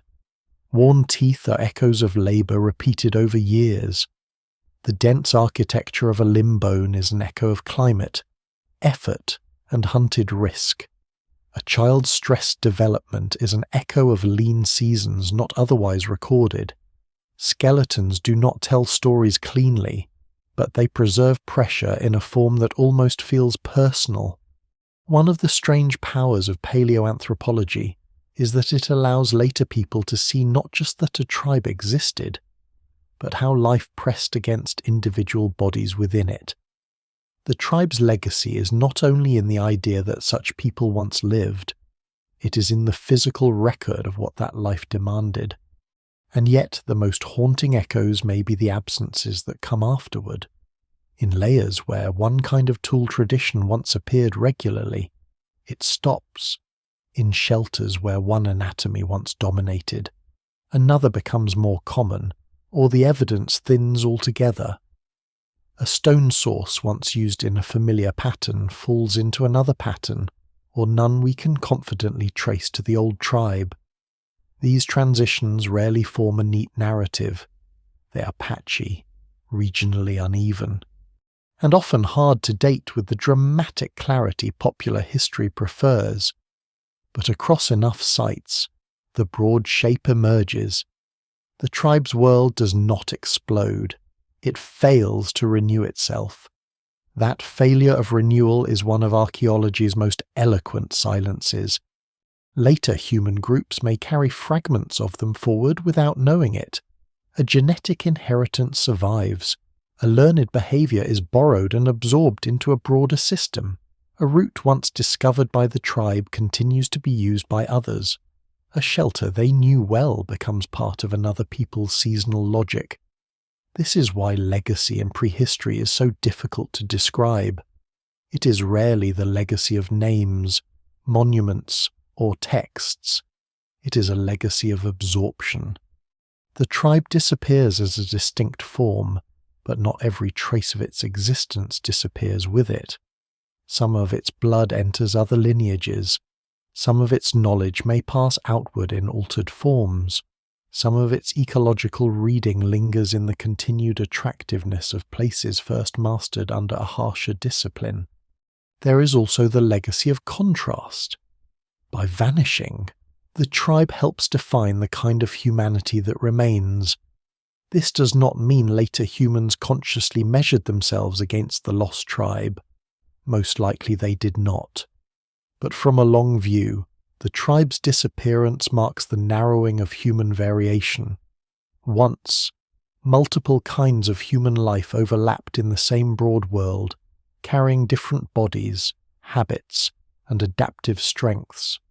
After the tribe fades, that diversity becomes thinner. The surviving human path appears, in retrospect, more singular than it really was. One of the tribe's deepest legacies is therefore negative in the strict sense it leaves behind a human future, with fewer alternative forms still living inside it. That matters because modern people often look back and imagine human history as an inevitable ascent toward the present.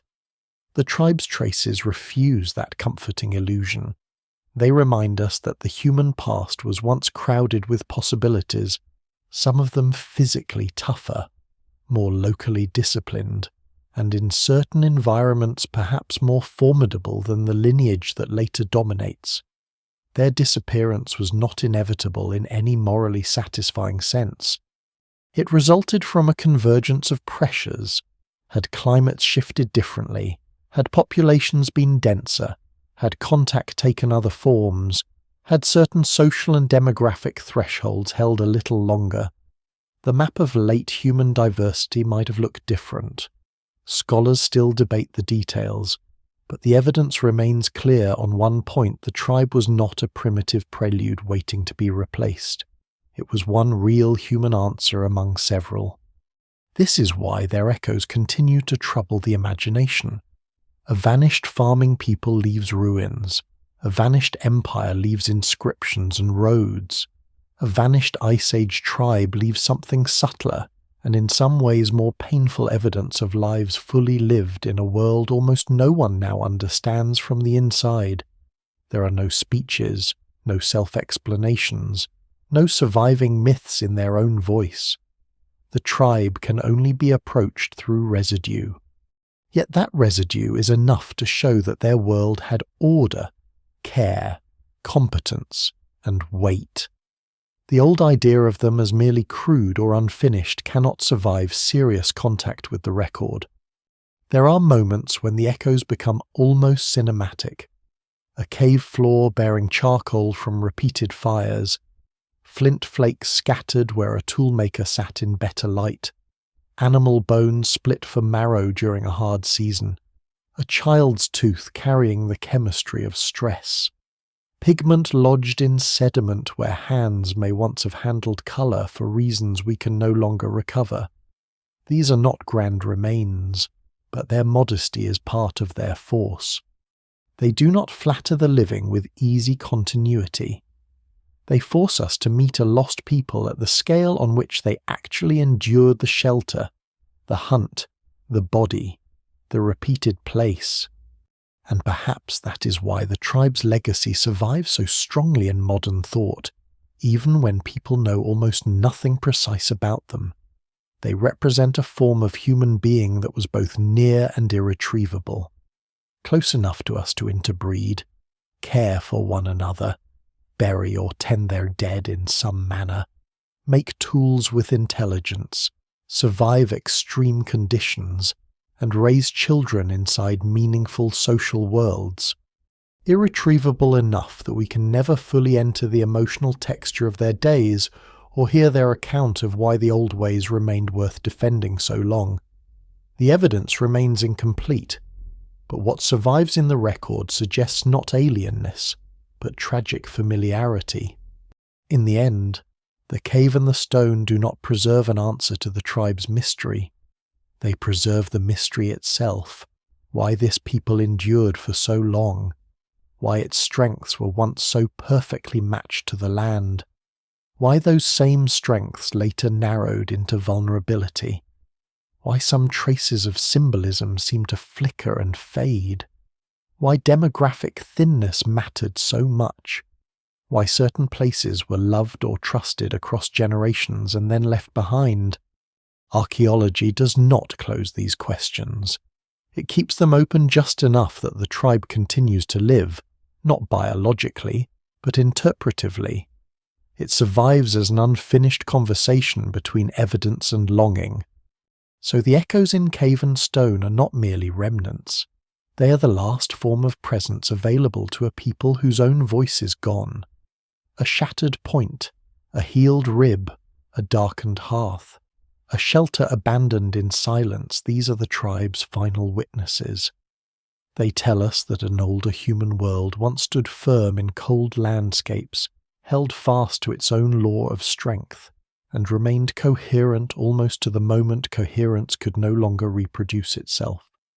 They tell us that disappearance is not the same as insignificance. They tell us, most of all, that even after the tribe is gone, the earth continues for a while to remember how it lived. The tribe continues to fascinate because it unsettles a story modern people like to tell about themselves. We prefer histories in which change is obviously good. Adaptation is naturally admired, and survival belongs to those wise enough to embrace the future. That version flatters the present. It lets later societies imagine that vanished people disappeared because they failed some test that we, by implication, passed. But the tribe refuses to sit obediently inside that comfort.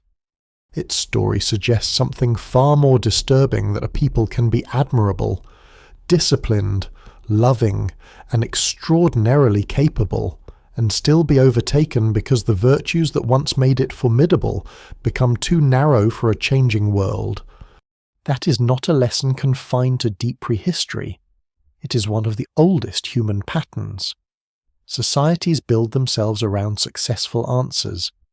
A landscape teaches one kind of endurance, one style of leadership, one image of competence, one way to raise children, one hierarchy of valued traits. Those answers then harden into identity. They become sacred without needing temples. They become common sense without needing philosophers. They become the invisible architecture through which a people recognizes itself, and because they once worked, often magnificently, they are defended long after the conditions that made them work have started to shift. The tribe fascinates us because this pattern is not ancient in the dead sense. It is ancient in the recurring sense. Modern people know, often without wanting to admit it, how easy it is to confuse strength with permanence. Entire nations do it. Institutions do it. Families do it. Individuals do it. We mistake what carried us through one era for the thing that must carry us through every era. We turn old resilience into doctrine. We praise continuity until continuity can no longer distinguish itself from fear. We train the young into forms of excellence shaped by older conditions, then act surprised when those forms no longer guarantee security. In that sense, the tribe is not merely a lost human population from the Ice Age. It is a pattern of human behavior seen under unusually stark conditions. There is also something deeply haunting in the tribe's physicality. Modern humans live in systems that externalize much of survival. We shelter inside layered technologies. We store knowledge outside our bodies. We distribute risk through vast institutions, economies, and infrastructures so extensive that most people never see the full structure holding them up. The tribe, by contrast, appears to us as human life stripped closer to the body. Strength, injury, skill, memory, care, hunger, and whether stand in direct relation. A body fails, and the whole social world feels it. A route is forgotten, and danger expands. A hunt succeeds, and children eat. There is almost no cushion between action and consequence. That immediacy gives the tribe a strange moral clarity in the imagination. Its life looks hard, but legible. And then the legibility breaks. The old bodily truth is no longer enough. The strongest adults remain impressive, yet the future starts slipping toward wider systems, lighter strategies, more distributed forms of resilience. This reversal has a powerful emotional effect on modern audiences because it challenges our instinct to equate visible strength with ultimate viability. The tribe is the kind of people many later cultures claim to admire: disciplined, enduring, courageous, suspicious of excess, tightly bound to place and kin. And yet the record suggests that these traits, while real and often noble, did not secure survival once the surrounding conditions shifted too far. That contradiction keeps the tribe alive in thought. It makes them feel less like mere ancestors of the lost and more like a warning delivered in human form. Another reason they fascinate us is that their silence invites projection. They left no text to interrupt later fantasies. Empires can correct us with inscriptions. Literate religions can answer back through doctrine. A vanished Ice Age tribe cannot. So every era remakes them according to its own anxieties. Sometimes they become symbols of noble strength. Sometimes they become primitive foils against which modernity flatters itself. Sometimes they become romantic emblems of authenticity. People imagine to be more real because they lived closer to stone, blood, and winter. Sometimes they become tragic examples of what happens when a society cannot change. None of these images is wholly false, but none is sufficient either. What survives in the record suggests a people too complex to fit comfortably into any one moral costume. There is a particular modern obsession with the idea of refusing evolution, and that phrase itself says more about us than about the tribe. It turns a deep, tangled historical process into a parable about mindset. We are drawn to it because we sense that human beings do, in fact, often resist necessary change not biologically in some conscious way, but culturally, emotionally, institutionally. We defend the trait that built us. We mock alternatives until alternatives begin outperforming us. We attach honour to continuity, and then discover too late that honour is not the same thing as adaptation. The tribe fascinates us because it lets us dramatise that pattern at a safe distance, in fur and ice and vanished caves, while never quite allowing us to avoid the resemblance to ourselves. Scholars are often more cautious than the public for exactly this reason. They know how much later storytelling can distort the dead. They know the evidence remains incomplete, that no single explanation fully accounts for the tribe's disappearance, that archaic human populations were not simplistic bundles of traits waiting to be judged by posterity. They know there was care, intelligence, probably some symbolic depth, and tremendous ecological expertise. They know that interbreeding complicates neat endings, and that demographic thinness can look like cultural inferiority when it is nothing of the kind. Yet even scholarly caution does not erase fascination. If anything, it intensifies it. The more carefully one studies the tribe, the less it resembles a failed draft of humanity, and the more it resembles one of humanity's real alternative expressions, close enough to us to feel intimate, different enough to feel uncanny. That uncanny quality matters. The tribe is not alien, and it is not us. It stands near the edge of recognition, a healed fracture, a child carefully tended, a repeated hearth, a worked stone held exactly to the needs of a hard landscape. These feel familiar, but the body itself, the density of local attachment, the narrower adaptive frame, the prestige of direct strength, the smaller and more exposed social world. These are different enough to remind us that human being has not always meant what it means now. For a long time, more than one kind of human future remained possible. The tribe fascinates because it is one of the futures that did not win, yet was real enough to leave traces inside our genes, our science, and our imagination. There is also grief in that fascination, though it often hides beneath curiosity. To study the tribe seriously is to feel the loss of human variety. Once there were other ways for a human world to be organized, other balances between body and culture, other rhythms of teaching and belonging, other ecological styles of intelligence.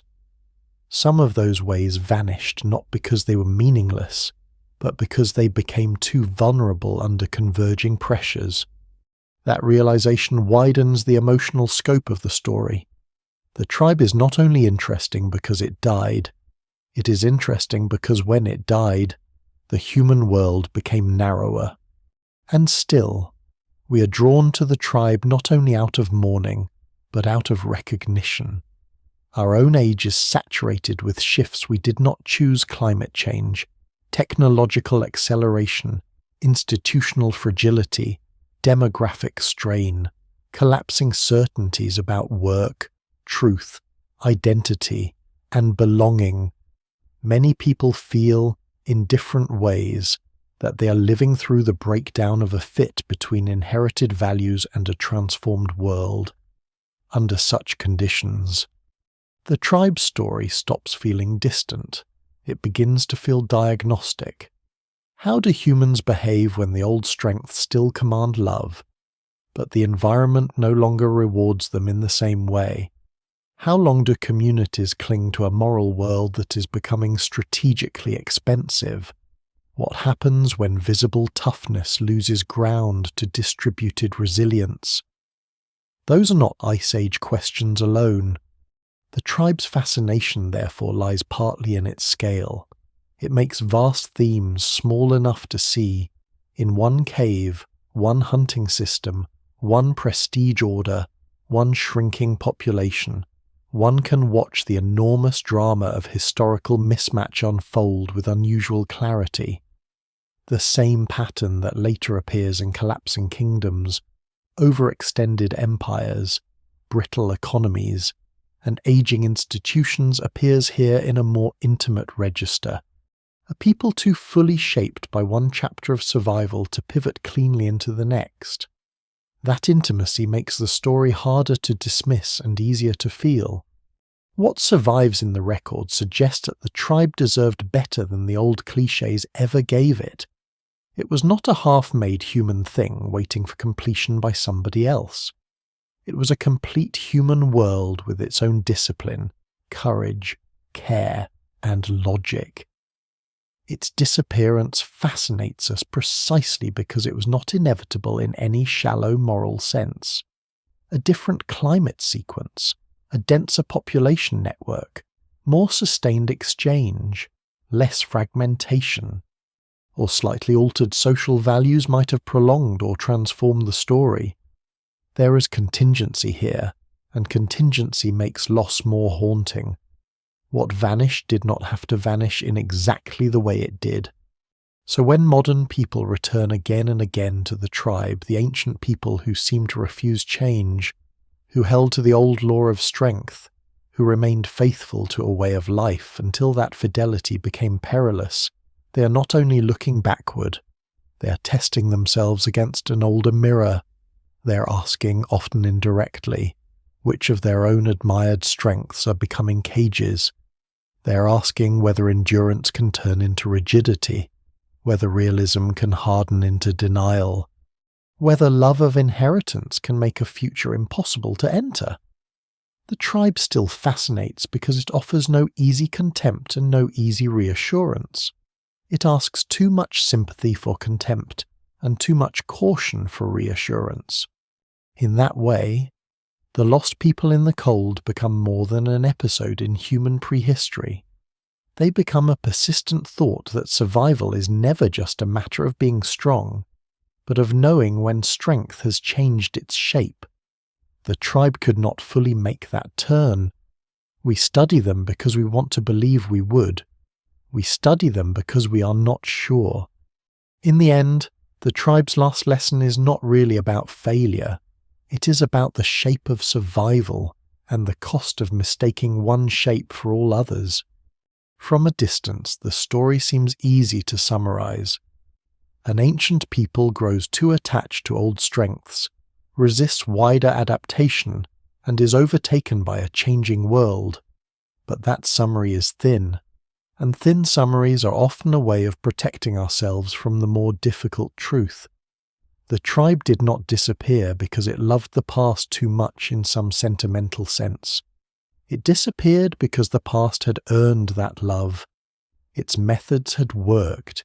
Its discipline had saved real lives. Its prestige system had been built around qualities that, for immense stretches of time, were not merely admirable, but necessary. To say that the tribe should have changed sooner is easy for those who know the ending. It is much harder to say what change would have looked like from inside the cold, inside hunger, inside the intimate pressure of a small band whose every habit had been sharpened by survival. That is why the final lesson has to begin with humility. Evolution is not a ladder climbing toward intelligence, softness, refinement, or modernity. It is not a moral sorting machine. It does not reward those who deserve to endure. It simply filters, generation by generation, through shifting conditions. A body built for brutal endurance can be the right answer in one era and an expensive burden in another. A culture built on direct courage and local mastery can be magnificent under one ecological regime and too narrow under the next. A people can be deeply human, profoundly capable, and still become vulnerable when the world stops asking the questions it was best prepared to answer. The tribe stands precisely at that kind of threshold. It is not a cautionary tale against tradition alone. Tradition, after all, is simply memory made social. No human group survives without it. Children must inherit something. Knowledge has to persist in bodies, rituals, routines, and values. The problem begins when a society cannot tell the difference between preserving what is essential and preserving the exact form in which the essential once appeared. The tribe knew how to preserve the form, the old body ideals, the old hunting logic, the old prestige of visible toughness, the old faith in known ground, known roots, known proof. What it could not do fast enough was separate those forms from the deeper purpose beneath them. Survival itself required flexibility. The tribe protected the ancestral method so fiercely that the method began to overshadow the purpose. This is the real meaning of refusing to evolve further. Not a literal halt in biological change, not a crude refusal of intelligence or invention. It is the refusal or the inability to accept that continuity sometimes has to migrate into new shapes if it is going to remain continuity at all. A people may cling so tightly to the outer shell of what once saved it that it loses the living core. Courage remains, but courage tied to the wrong risks. Care remains, but care expressed through habits that no longer secure the young as reliably. Discipline remains, but discipline in service of a narrowing world. Identity remains, but identity built more around fidelity to ancestors than around making descendants possible.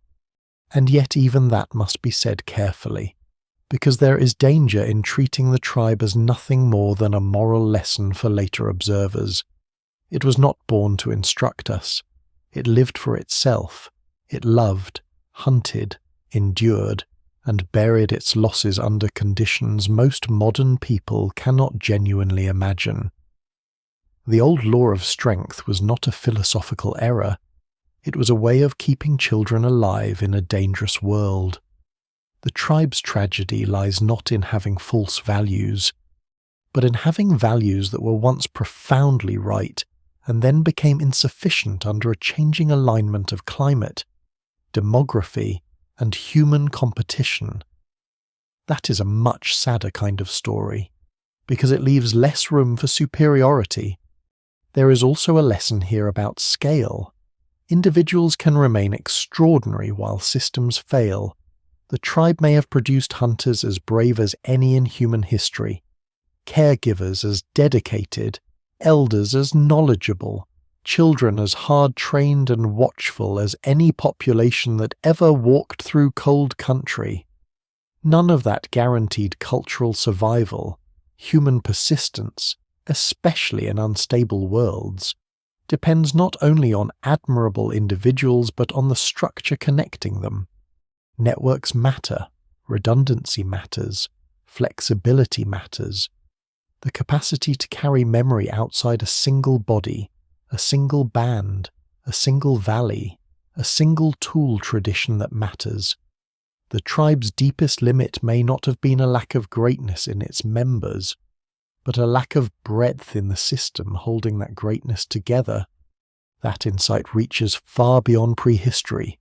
Every civilization, every institution, every inherited order faces some version of the same test. What do you preserve when the world shifts? Which values are the living core and which are merely the old container? How much pain will you endure before admitting that proof from the past no longer guarantees fitness in the present?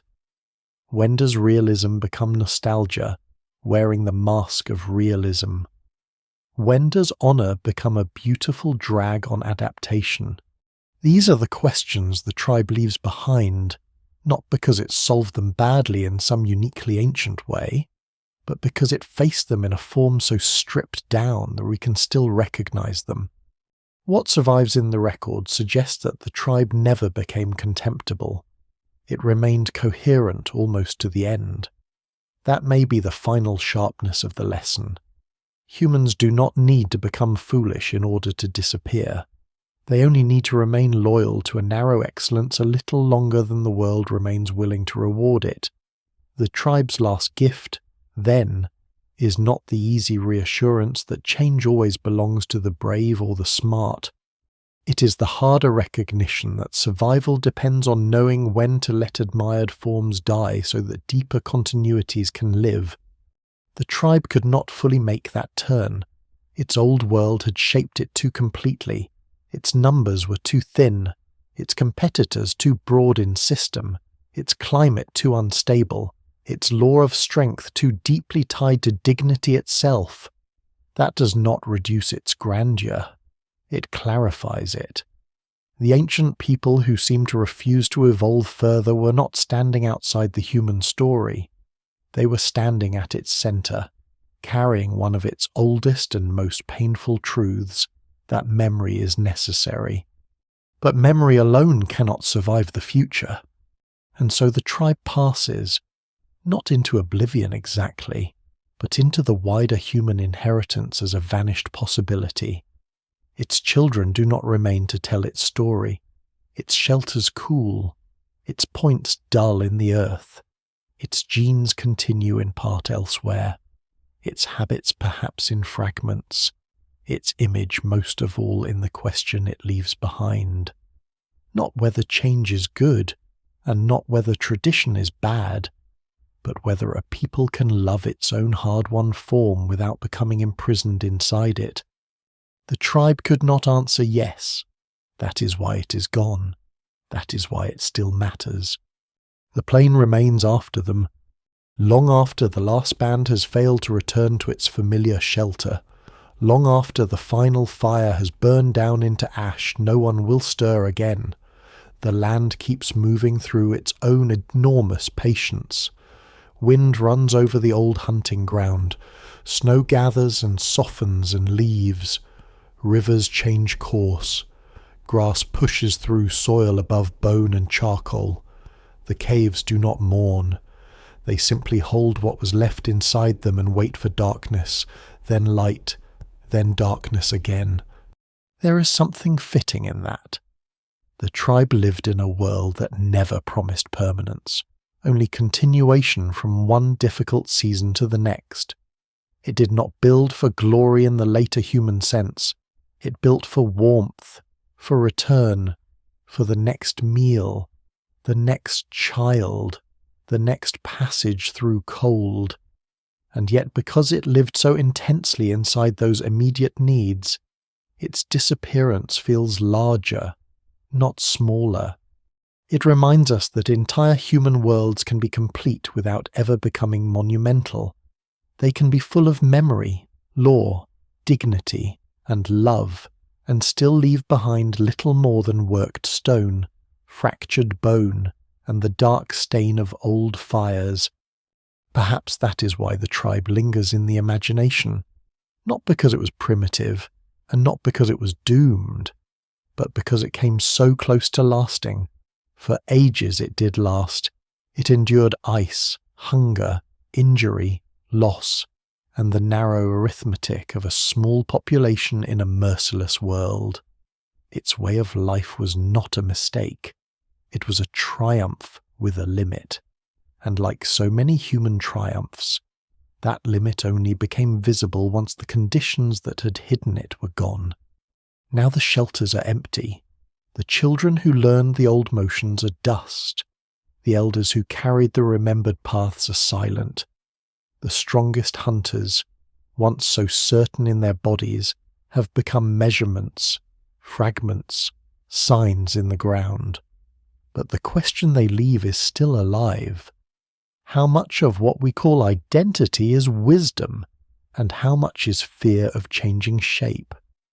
How long can a people survive by honouring what once saved it?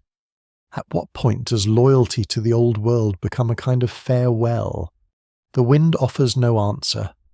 It moves across the plain as it always did, indifferent and cold, through the same passes, over the same stone, under the same distant sky. Yet for those willing to look down into the earth, into ash and flint and the patient record of bone, the silence is not empty. It holds the outline of a people who were strong enough to survive almost everything except the need to become something else.